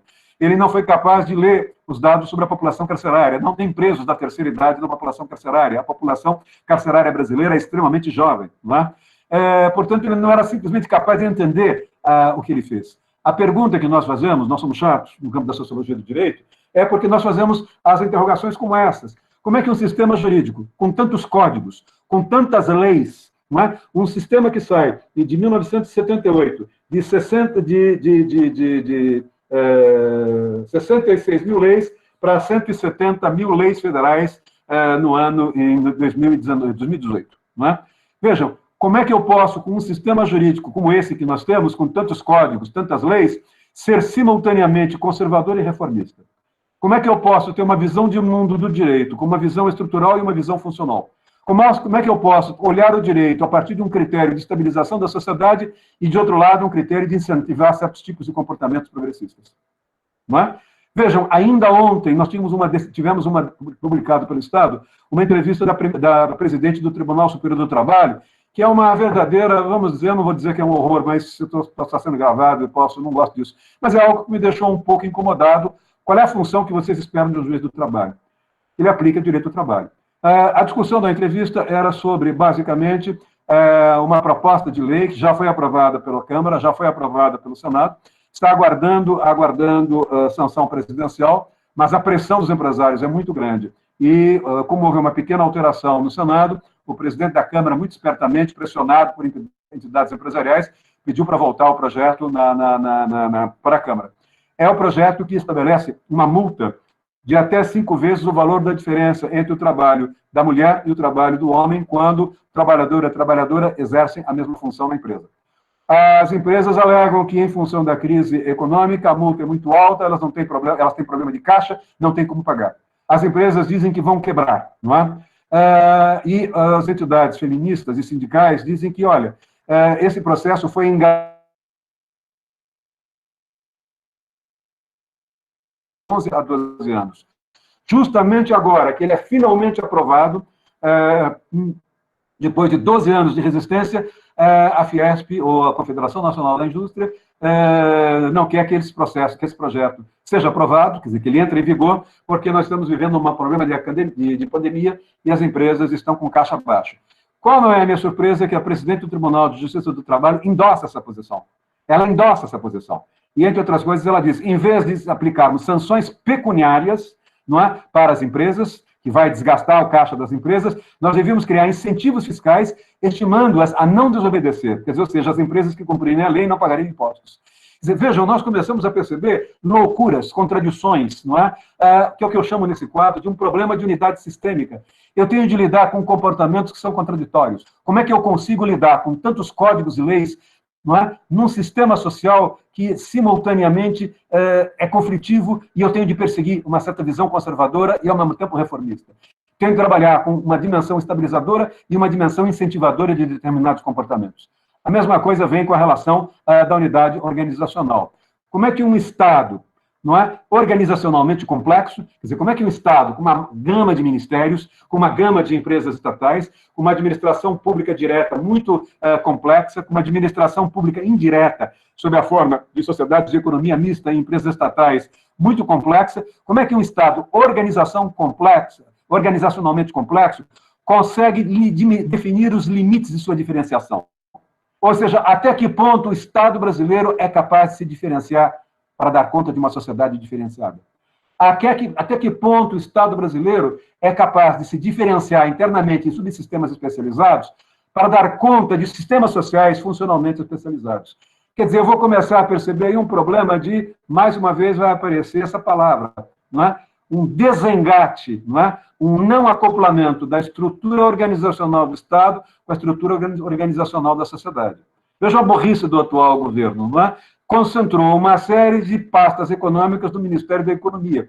E se vocês prestarem atenção, o Ministério da Economia é um ministério lento, é um ministério organizacionalmente confuso e não consegue dar conta das questões mais específicas que são levadas pelos setores mais específicos do empresariado ou da economia brasileira para o governo. Quer dizer, eu tenho aí claramente o quê? Eu tenho um Estado que não conseguiu se dividir internamente em sistemas funcionais para poder dar conta de uma sociedade que foi se dividindo em subsistemas funcionais. Quer dizer, eu vou ter aí, depois do problema da unidade sistêmica, eu vou ter um problema de unidade organizacional. Como é que eu encaixo o Estado com a sociedade brasileira? Em que medida eu tenho um não acoplamento? Em que medida o sistema jurídico brasileiro é um sistema jurídico que não consegue penetrar em toda a sociedade brasileira? Esses números eu não vou ter condições de apresentar hoje, pode ser que na semana que vem, dependendo do dinamismo, ou na outra. Mas esses números são aterrorizantes. Quer dizer, há um número significativo de brasileiros que não conseguem, não é, ser atingido. São os brasileiros hoje definidos pelo IBGE como invisíveis. Quer dizer, eles não são vistos, não é, pelo Estado brasileiro. E o último problema que vai surgir é o problema da identidade de sistema. Como é que nós podemos trabalhar, não é, substituindo códigos por leis especiais? Como é que nós podemos, não é, substituir códigos que são feitos para sociedades de média complexidade por leis especiais e garantir, ao mesmo tempo, a coerência? Não é? Eu já tratei disso. É um problema da identidade sistêmica. Vejam, cada vez mais, como a sociedade se subdividiu em sistemas funcionalmente diferenciados, cada segmento funcionalmente diferenciado tem um tratamento jurídico específico. Com isso, os códigos não têm condição de dar conta. O legislador substitui a figura, o instituto do código, pela figura da lei especial. Só que vai chegar um momento em que eu vou ter tanta lei especial, mas tanta lei especial, que eu não tenho mais a identidade sistêmica do direito brasileiro. Há muitos anos atrás, vocês não eram nascidos, eu dei um parecer para a Souza Cruz. A Souza Cruz tinha um problema, a tributação da folha de fumo para cigarro tinha uma alíquota, a tributação da folha de cigarro para a folha de fumo para cachimbo tinha outra alíquota. Não é? Eram duas alíquotas completamente diferentes. O que a Souza Cruz fazia era pagar, não é? O fumo era o mesmo, a folha era a mesma, o tratamento que mudava. Então, ele jogava tudo na conta de folha de fumo para tabaco e depois é que ele processava o cigarro. Não é? E a ideia era exatamente, quando a Souza Cruz foi autuada, mostrar que o sistema jurídico brasileiro é um sistema absolutamente contraditório e, dependendo da norma, eu tenho uma norma que pode me ajudar e eu vou escolher a norma que vai me ajudar. Obviamente, não a norma que ajuda o Tesouro. Eu tenho, portanto, o quê? Problemas de identidade sistêmica. Esses problemas, agora eu peço ao Lucas para prosseguir, esses problemas têm sido objetos de dois níveis de reforma. Essa reforma, basicamente, são os relatórios do Banco Mundial. O primeiro relatório do Banco Mundial foi o relatório de 2000. A primeira geração de relatórios do Banco Mundial foi aquela geração de 2080 que cultivou o termo consenso de Washington. Né? O Banco Mundial começou, à medida em que nós vamos perceber a crise do petróleo, destruindo as condições de funcionamento do capitalismo no final do século XX e exigindo uma nova estrutura jurídica para a economia mundial, nós vamos perceber que a OCDE, Organização para a Cooperação e Desenvolvimento Econômico, e o Banco Mundial, assumiram para si a tarefa de criar essa nova ordem jurídica e política e econômica mundial depois da crise do petróleo. Basicamente, a primeira geração de relatórios do Banco Mundial foi uma relação macroeconômica. Essa geração macroeconômica é o que nós chamamos de geração do consenso de Washington. Ou seja, valores que são fundamentalmente defendidos por economistas conservadores da Universidade de Chicago. O consenso de Washington é um estudo que foi feito por um economista inglês, John Williamson, que identificou quem são os burocratas que ficam, quem conhece Washington sabe, que fica naquele quarteto onde tem o Banco Mundial, tem o FMI, tem o BID e tem a Secretaria de Governo americana, não é? Onde ficam os burocratas dos organismos multilaterais. Quem são esses burocratas? Em que escolas se formaram? O que eles pensam? Geralmente vêm de escolas conservadoras, pensam a partir dos valores da Universidade de Chicago e têm uma visão de mundo que é essa que está aí. Eles valorizam disciplina fiscal, relacionamento dos gastos públicos para a educação, saúde e obras de infraestrutura, valorizam reforma tributária, ampliando-se a base de arrecadação, taxas de juros determinadas pelo mercado e positivas, ainda que moderadas, taxas de câmbio competitivas, liberação comercial mediante a eliminação de cotas e adoção de tarifas baixas e uniformes.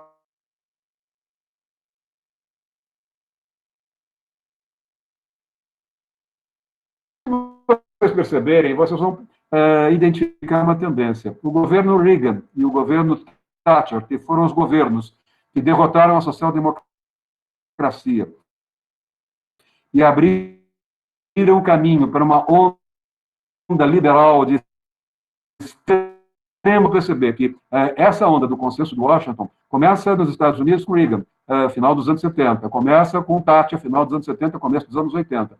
E ela vem bater no Brasil com o Plano Real. O Plano Real é inteiramente montado em cima dessas 10 disciplinas, dessas 10 premissas que vocês têm aí. Essas 10 premissas foram as premissas do Plano Real.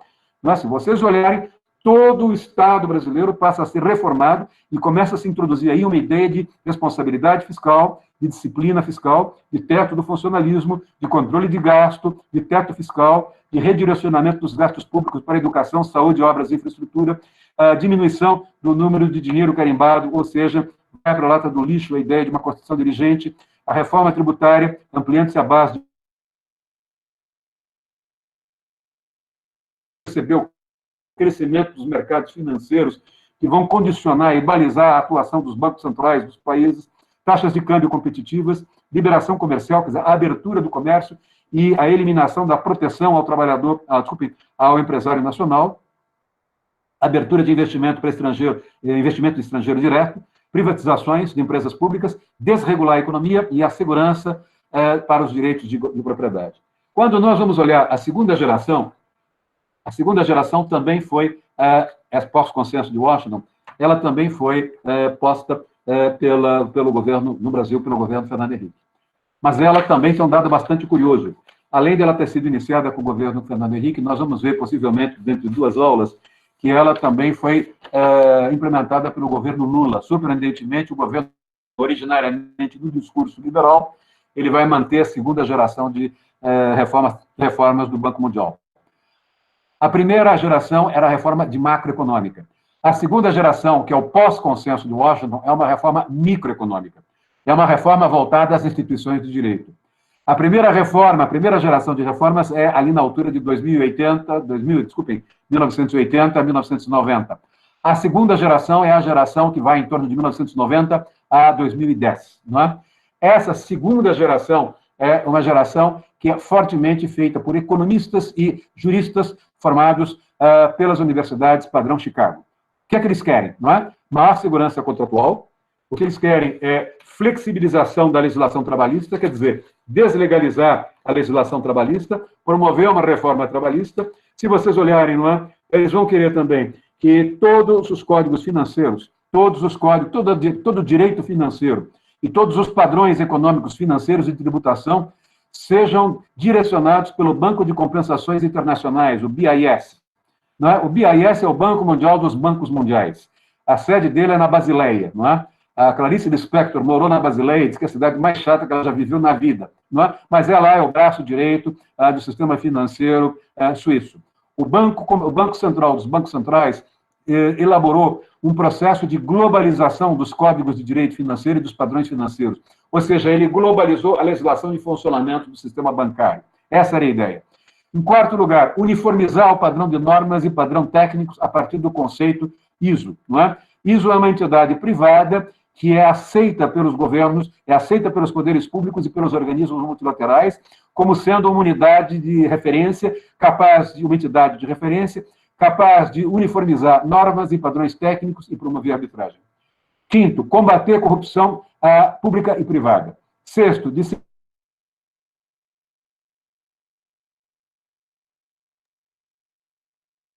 expansão dos mecanismos alternativos de resolução dos conflitos. Nono, políticas sociais seletivas de focalização, que é o tema desse artigo que eu publiquei sábado no blog O Estado da Arte, que é quando o Paulo Guedes disse que filho de porteiro não tem de fazer universidade e que a gente tem de dar um voucher para o pobre consultar, fazer consulta médica no Sírio-Libanês e no Einstein. E fortalecimento do sistema penal. Esse é o padrão, essa é o consenso padrão Paulo Guedes. Esse é o padrão do mercado financeiro brasileiro. Esse é o padrão que, de certo modo, não é, vai exigir, como eu disse, maior segurança dos contratos, são medidas microeconômicas, flexibilização ou reforma trabalhista, globalização dos padrões técnicos e jurídicos financeiros, ação das normas e padrões técnicos financeiros, combater a corrupção pública e privada, disseminar mecanismos de autovigilância nas empresas e no fortalecer os mecanismos de compliance das empresas, expansão dos mecanismos alternativos, quer dizer, fugir do judiciário e criar arbitragem, não é? Na resolução dos conflitos, adotar políticas de focalização. Políticas de focalização é uma política muito conservadora, é quando nós fechamos a escola pública, fechamos as creches públicas, fechamos os hospitais públicos, privatizamos o SUS, privatizamos tudo e mais alguma coisa. Fazemos um corte de pobreza e, a partir daí, nós damos um voucher para os pobres mais pobres. E os vouchers podem permitir que os mais pobres possam comprar os seus serviços na iniciativa privada. Não é? E, com isso, se eles venderem por aguardente ou droga os vouchers, vocês têm o contraponto do pós-consenso de Washington, que é a política, vamos dizer, de tolerância zero, um aumento da repressão punitiva do sistema penal. Não é? Qual é a ideia? A ideia é diminuir ao máximo o peso do Estado e diminuir os gastos públicos com serviços públicos, gerando, não é, business para a iniciativa privada. E pegando os mais pobres, dando a eles uma espécie de renda mínima de integração. Essa é a ideia de uma política social seletiva de focalização. Isso foi discutido pelo governo Fernando Henrique, foi discutido pelo governo Lula. Nos primeiros 15 dias de governo Lula, em 2010, se não me falha a memória, eu acho que foi 2010. Não, foi 2012. Enfim, primeiro houve uma reunião, não sei se vocês conhecem, ali em frente ao Mackenzie, hoje é o Yacht Club, ali é o São Paulo Clube, o Banco Mundial alugou aquilo, passou ali uma semana, toda a presidência e diretoria do Banco Mundial discutindo com representantes do antigo governo Fernando Henrique, do governo Lula, com alguns banqueiros e com a dona Zilda Arnes e com o pessoal da Comissão Arnes, a adoção das políticas de focalização em caráter experimental no Brasil. O que é que vocês vão perceber? Vocês vão perceber que, fundamentalmente, essa segunda geração de reformas é a geração de reformas que gerou a Emenda Constitucional 45. Essa é a geração de reformas que gerou a reforma trabalhista, que gerou essa ideia de reforma previdenciária, que gerou essa ideia de reforma federativa, que levou a essa ideia de reforma do Código Processual, agora, recente, que levou à adoção do novo Código Penal, o Código Civil de 2002. Ou seja, quando vocês olham o fato do Brasil simultaneamente estar mudando um Código Civil, um Código Penal, um Código de Processo Civil, um Código de Processo Penal, a legislação mineral, a legislação florestal, a legislação trabalhista, a legislação de defesa do direito do consumidor, eu nunca vi na minha vida tanta intensidade em matéria de reforma jurídica como na década de 2010 até hoje. E isso decorre exatamente da pressão do Banco Mundial e da pressão da OCDE em cima de governos em desenvolvimento, de países em desenvolvimento, exigindo vamos dizer, essas reformas. Isso, de certo modo, segue uma trilha. Vamos seguir, Lucas, com mais uma.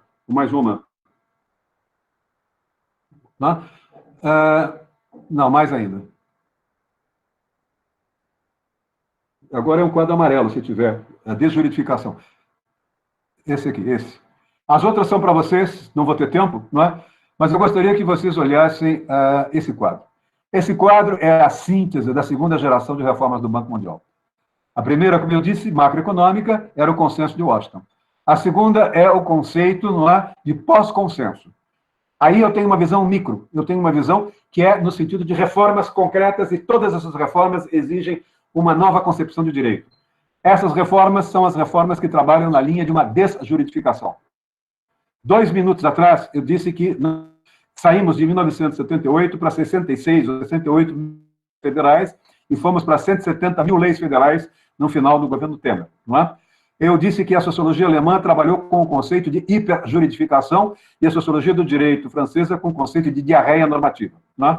Agora vocês vão ver que os conservadores, né, Banco Mundial e OCDE, e juristas conservadores e economistas conservadores, vão desenvolver um conceito de desjuridificar. Hiperjuridificar é multiplicar o número de leis. Desjuridificar é deslegalizar, é desburocratizar, é desinformalizar, é desjudicializar. A ideia é diminuir ao mínimo possível o número de leis. A ideia é deixar uma situação de vácuo. A ideia é acarretar uma situação de vácuo. Uma sociedade como a brasileira, a sociedade de um modo geral, mas uma sociedade como a brasileira, tradicionalmente, depois da Era Vargas, do Estado Novo, amarrada por meio de uma legislação que a tutela, constitucionalmente falando, ou em termos infraconstitucionais, a ideia é, vamos limpar essa legislação infraconstitucional. Vamos gerar, de propósito, uma situação de vazio, porque o vazio vai gerar a necessidade que as empresas têm de se autorregularem conforme as suas cadeias produtivas. O vazio vai permitir que os cidadãos, através das igrejas católicas, evangélicas, dos centros acadêmicos, tipo 11 de agosto, ou por meio de movimentos sociais, comece a negociar a seus interesses. A ideia é, quanto menos direito, mais autorregulação. Quanto menos direito, maior a tendência da sociedade ao se autorregular. Portanto, a segunda geração de reformas, que é a geração de reformas que estão em andamento no Brasil, é uma geração de desjuridificação. Desjuridificação é desconstitucionalizar direitos, é deslegalizar direitos, não é? É desregulamentar, é desburocratizar direitos. Se vocês olharem, vejam um dado bastante interessante. O presidente Fernando Henrique fala muito na ideia de descriminalizar o uso da maconha, não é? A visão dele é uma visão que vem nessa linha da desjuridificação do Banco Mundial. Ele não está nem um pouco preocupado, aos 90 anos de idade, se vai fumar ou não vai fumar a cannabis. Não é nem sei se já fumou, não, isso não é problema nosso. Agora, vejam, qual é a ótica dele? A ótica dele é que, no momento em que nós, por exemplo, deslegalizarmos o uso da cannabis, nós vamos reformular a política de combate às drogas piores, não é? E eliminar o que nós tivemos, por exemplo, no que aconteceu na favela do Jacarezinho na quinta-feira passada. Vejam, o que eu quero mostrar para vocês? A estratégia de identificação, ela se dá na abertura de 3 frentes de trabalho. A primeira frente de trabalho é a ideia de deslegalização, a segunda frente de trabalho é a ideia de informalização da justiça, a terceira linha é a ideia de desjudicialização. Deslegalizar significa despenalizar, significa promover uma deslegalização do direito do trabalho, significa promover uma desnormativação jurídica, enxugar a Constituição. A ideia não é conservadora, a ideia liberal extrema, a ideia da segunda geração de reformas do Banco Mundial é diminuir ao mínimo, liquidar com todos os princípios, diminuir ao mínimo o número de normas constitucionais. Como? Promovendo um amplo processo de desconstitucionalização de direitos, despenalização do direito penal, descriminalização do direito penal, desburocratização, desregulamentação. A ideia é o que eu puder jogar para a sociedade se autorregular, eu jogo. A segunda estratégia, a segunda frente de luta é a informalização da justiça. Enxugar o Código Civil. Tirar a possibilidade de conflitos de massa saírem da primeira instância e irem para a segunda instância. Forçar, através da criação da emenda 45, que introduziu essa estratégia no Brasil, mandado de injunção, cláusula impeditiva de recursos e coisas do gênero, uma forma de inibir a ascensão dos conflitos aos tribunais de segunda, terceira e quarta instância.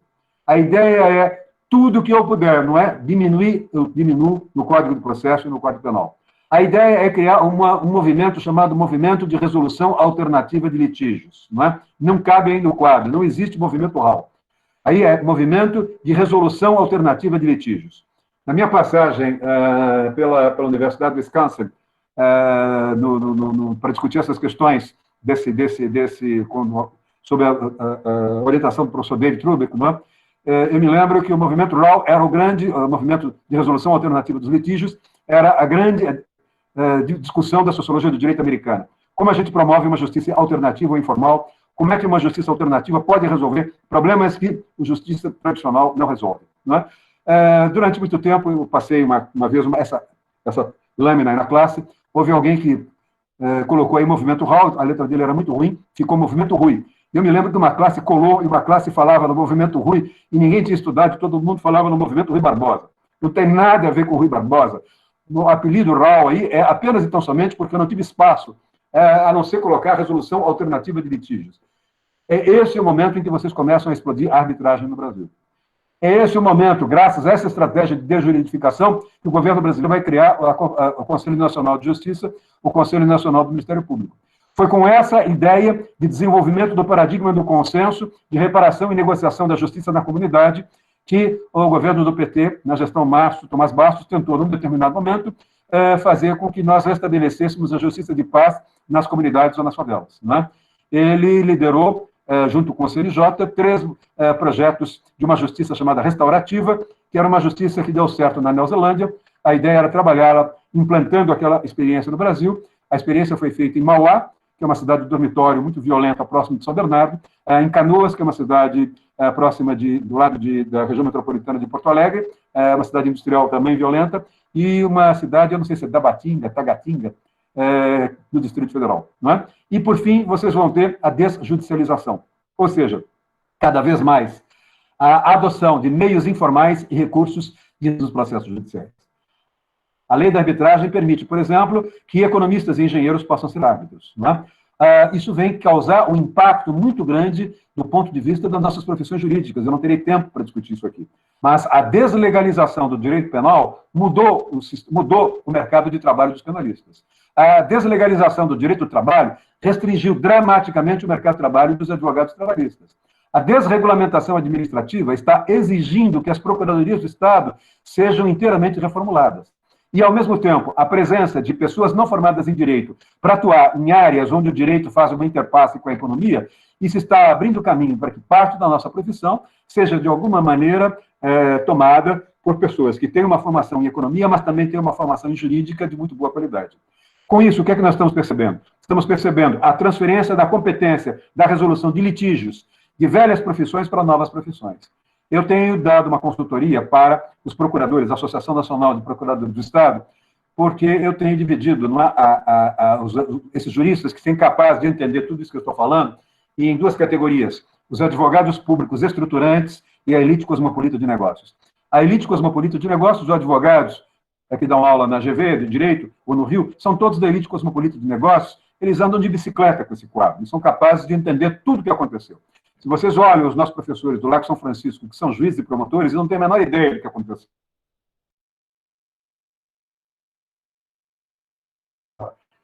Ao avanço da Faculdade de Direito, e temos essas profissões se cruzam, elas são transversais. Essas profissões são profissões jurídicas e, ao mesmo tempo, não jurídicas, não é? E, com isso, nós estamos começando a perceber o quê? Um certo esvaziamento do judiciário. Por exemplo, no México, certas questões de falências e concordatas já não são mais discutidas no âmbito do judiciário, mas no âmbito do Ministério da Justiça, por um órgão especializado só para criar administrativamente decisões no caso de, como é que eu poderia dizer, de quebra de empresas, não é? Então, vejam, ao mesmo tempo também nós estamos percebendo a transferência da competição da resolução de litígios para instâncias não judiciais. Quer dizer, nós estamos começando a perceber o quê? Um enxugamento do direito, um esvaziamento do judiciário e uma fuga, não é, do direito para organismos paralelos ao Estado, uma fuga do direito para a autorregulação, uma fuga do direito para a arbitragem, uma fuga do direito para códigos de ética corporativa e coisas do gênero. Vamos para o último... última transparência.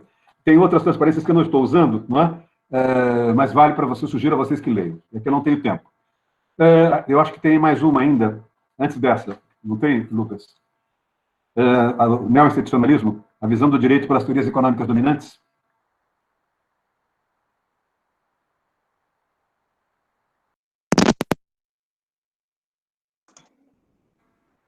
Esse é um quadro que foi feito pelo pessoal da Sociologia do Direito nos Estados Unidos, que compreendeu esse quadro que eu passei aí 2 minutos atrás. A transferência de velhas profissões para novas profissões. Quem são os economistas que estão sendo formados pelas escolas mais conservadoras? São os economistas que têm uma visão de mundo neo-institucional. São economistas com uma visão de mundo de uma economia clássica, extremamente liberal, padrão Paulo Guedes. Né? Esse tipo de visão de mundo, ele se caracteriza por essas sete premissas. Né? Eles estão valorizando, fundamentalmente, a proteção efetiva do direito de propriedade, redução dos custos de transação, descongestionamento dos tribunais, reforma judicial com a valorização dos precedentes, reforma jurídica com a eliminação do ativismo judicial ou constitucional, fortalecimento do sistema penal e proteção dos direitos de liberdade econômica. Vejam, são economistas dizendo o que eles querem do direito. São economistas do Banco Mundial, que estudaram em Chicago e que são os responsáveis pelo relatório, o segundo relatório, a segunda geração de relatório microeconômico. Estes economistas, ou destes economistas e desses juristas, vários ganharam o Prêmio Nobel de Economia. Nos últimos 30 anos, eu tenho a impressão que 14 ou 16, eu não tenho o número de cabeça, economistas que ganharam o Prêmio Nobel, 14 ou 16 vinham exatamente advogando, não é? A proteção efetiva do direito da propriedade, a redução dos custos de transação, quer dizer, reduzir os custos de transação, por exemplo, descongestionando os tribunais, descongestionando o direito, melhorando a velocidade para abrir e fechar uma empresa, eliminar os precedentes e os princípios da legislação, eliminar o ativismo constitucional dos juízes de primeira instância, fortalecer o sistema penal e garantir os direitos de liberdade econômica. Não é? Basicamente, se vocês olharem, o grande líder dessa corrente, chamado Gary Becker, tem um livro chamado Crime e Punição. É um livro que eu discuto muito na minha tese para professor titular, que tem 25 anos já, mas é um livro que continua atual, ele já morreu, mas ele, de certo modo, chegou até a estudar o direito civil, até estudar o direito do divórcio, com base nessa ideia de redução dos custos de transação e descongestionamento dos tribunais. E com isso nós vamos para a última tabela, não é? E essa última tabela é uma tabela, vamos ver se ela entra. Não estou entrando, né, Lucas? Bom, a tabela que eu quero passar... Essa dos escritórios? Não, é ainda dos organismos multilaterais. Será que eu mandei? Joga o triângulo. Joga o triângulo. Joga o triângulo. Não, outro triângulo. Esse. Aí eu quero mostrar para vocês isso. Não é?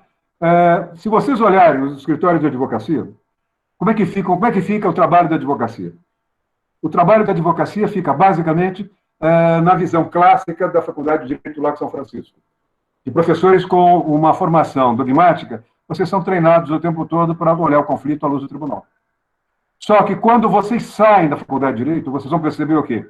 Vão perceber que vocês vão ter de lidar profissionalmente, aqueles que quiserem vencer na carreira, não quiserem viver de penduricalho no judiciário ou na promotoria, vocês vão ter de começar a trabalhar no escritório de uma elite cosmopolita de negócios ou vão ter de trabalhar numa advocacia pública estruturante.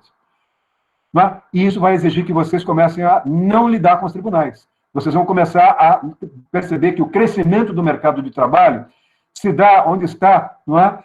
Esse gancho à esquerda. Não é? Eu saio lá de meios híbridos de resolução de litígios próximos do modelo judicial. Vejam, eu saio de uma relação de porosidade com o modelo judicial para o modelo parajudicial, até chegar no aconselhamento de direitos com ou sem resolução de litígios. Portanto, por onde o mercado cresce? O mercado cresce por meio de meios híbridos de resolução de litígios próximos do modelo judicial, e aí isso abre caminho para a arbitragem, para a mediação, para a conciliação. Abre caminho para novas profissões jurídicas, que resolvem ou não resolvem litígios. Abrem caminho para a prevenção de litígios. Aí vem a distinção com a qual eu comecei a aula. Risco e incerteza. Hoje, principalmente depois do que eu vou falar semana que vem, a outra, os escritórios americanos não foram capazes de perceber a crise do petróleo, que liquidou com o modelo de crescimento do capitalismo do pós-guerra nos Estados Unidos. Quando a crise do petróleo foi equacionada em 1990, ela começou em 1973, e a economia capitalista ocidental, ali do capitalismo ocidental, do capitalismo atlântico, teve de ser reinventado, os escritórios americanos foram processados pelos seus clientes. Os seus clientes pediram indenização por danos materiais e morais, alegando que os escritórios não foram capazes de prever o que viria. Eles não foram capazes de olhar como sonar, eles olharam os conflitos, né, como se eles olhassem retrospectivamente. Hoje, nós temos de lidar com prevenção de princípios, prevenção de litígios. Vários escritórios grandes têm um núcleo baseado na prevenção de litígios. Estudar o que é que pode acontecer. Só para vocês terem uma ideia, no meu tempo de CNPq, eu ia para Brasília num Boeing da Rio Sul, que saía às 6h30 da manhã de Congonhas. Iam vários advogados que iam fazer cobertura do CAD. Eram todos meus alunos, nós ficamos conversando no voo em 1h30, eles iam assistir os julgamentos no CAD e pegavam a maneira de votar, faziam uma análise da maneira de votar de cada um conselheiro. E depois faziam estudos prospectivos. Se nós levarmos um processo com tais problemas, como é que aquele plenário, integrado por fulano que estudou em tal lugar, fulano que foi aluno do Virgílio, fulano que foi aluno do Elival, fulano que foi aluno do Comparato, fulano que foi aluno da Paula, como é que eles vão decidir, não é? Ou seja, nós começamos hoje a trabalhar com análises prospectivas do direito e com novos horizontes, com novos espaços, com novos lotes de resolução dos conflitos. O que eu quero dizer é que aqueles que ficam no tribunal, nós temos ali os vencedores e temos os derrotados. Os vencedores são aqueles que hoje não vão necessariamente aos tribunais, mas vão aos grandes organismos multilaterais e trabalham com, muitas vezes, conflitos, como nós vamos ver, decididos por meio de uma arbitragem, ou até mesmo com conflitos que não são divulgados publicamente. Há um crescente esvaziamento da advocacia convencional tradicional. O número de advogados que está, de certo modo, perdendo o mercado de trabalho, não tendo como pagar aluguel, tendo de sair da cidade e restabelecer-se numa outra área de uma advocacia menos rentável, em cima de uma padaria ou de uma quitanda na Zona Leste, é cada vez maior, inclusive gente do Lago São Francisco. Isso é o que eu quero chamar a atenção de vocês. Para terminar a aula, o que eu diria a vocês é o seguinte, não sei como é que eu não passei esse quadro para o Lucas, mas não importa. Em 1994 a 2002, o governo Henrique, nós tivemos apoio para aquela estratégia de desjuridificação elaborada pelo Banco Mundial. Nós tivemos apoio financeiro para o governo Fernando Henrique, do Banco Mundial, do Banco Interamericano do Desenvolvimento e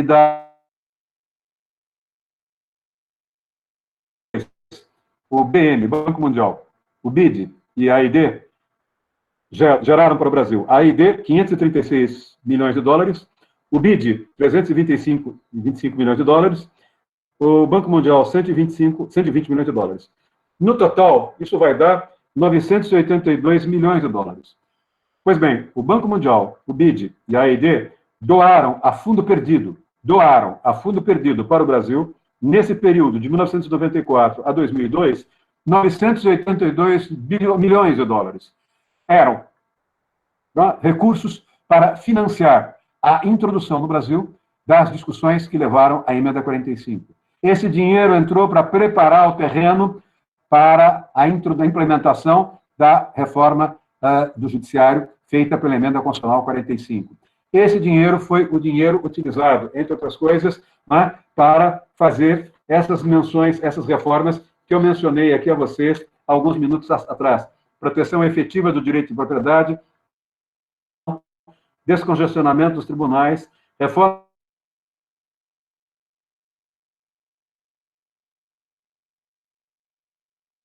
olharem, quando o Banco Mundial, o BID e a AID soltaram quase $1 bilhão, evidentemente eles não vão soltar na mão de um governo qualquer sem fazer controle.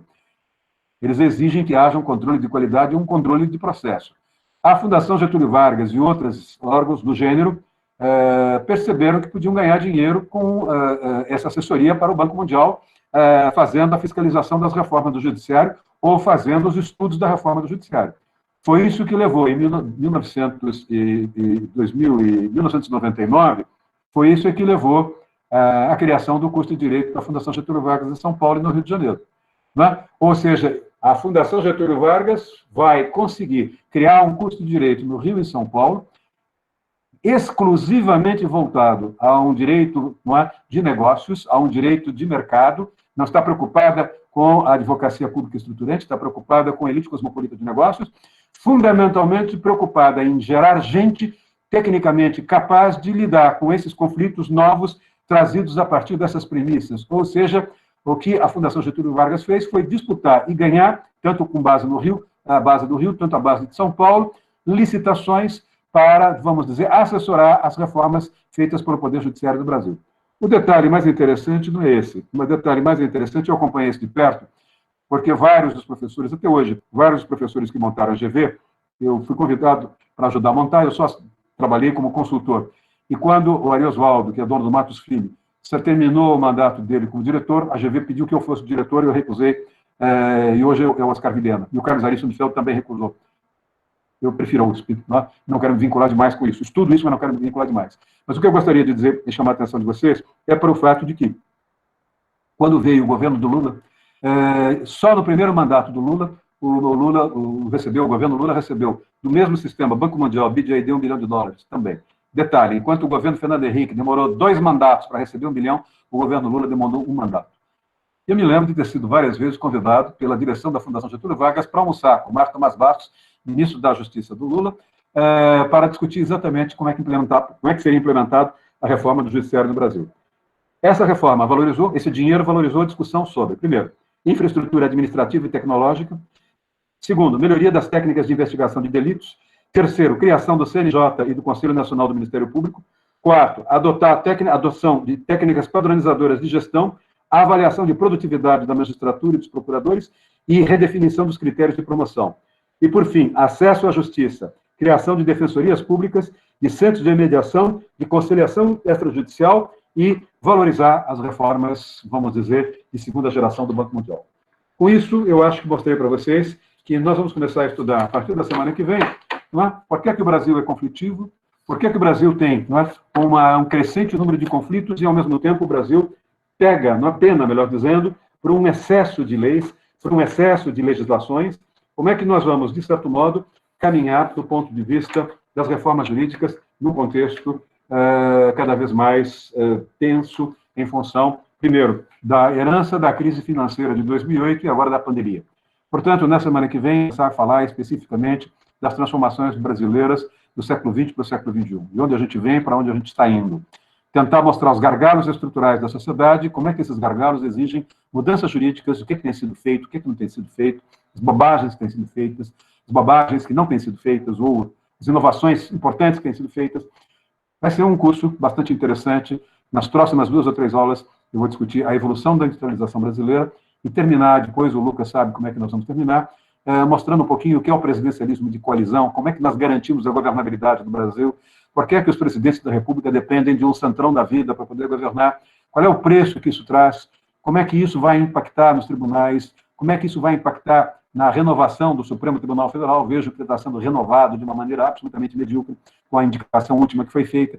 Ou seja, a ideia é fazer uma análise mais madura possível, mais rigorosamente possível, a mais rigorosa possível, uma análise justo-sociológica dos problemas jurídicos do Brasil contemporâneo. Peço desculpas, mas eu precisava limpar de uma vez por todas a minha caixa de ferramentas, por isso eu atrasei um pouquinho. Lucas, passo para você com todo o prazer. E agradeço a atenção de vocês também mais uma vez, pedindo que se cuidem. Eu, nesse momento, tenho uma pessoa muito próxima da minha família, minha cunhada, que acaba de ser entubada. Foi entubada agora cedo. Cuide-se, por favor. Obrigado, professor. Passo, então, aí já para o Daniel e para o Vitor. Acho que todo mundo já pode ir indo para salas de monitoria e vocês combinam lá se fazem algum intervalo ou se vão direto. Tá bom? Vou sair. Um abraço a todos vocês. Tchau, professor. Tchau, Lucas. Tchau, tchau. Bom, ele já saiu, acho. Eu ia perguntar uma coisa, mas tá bom. Vamos lá.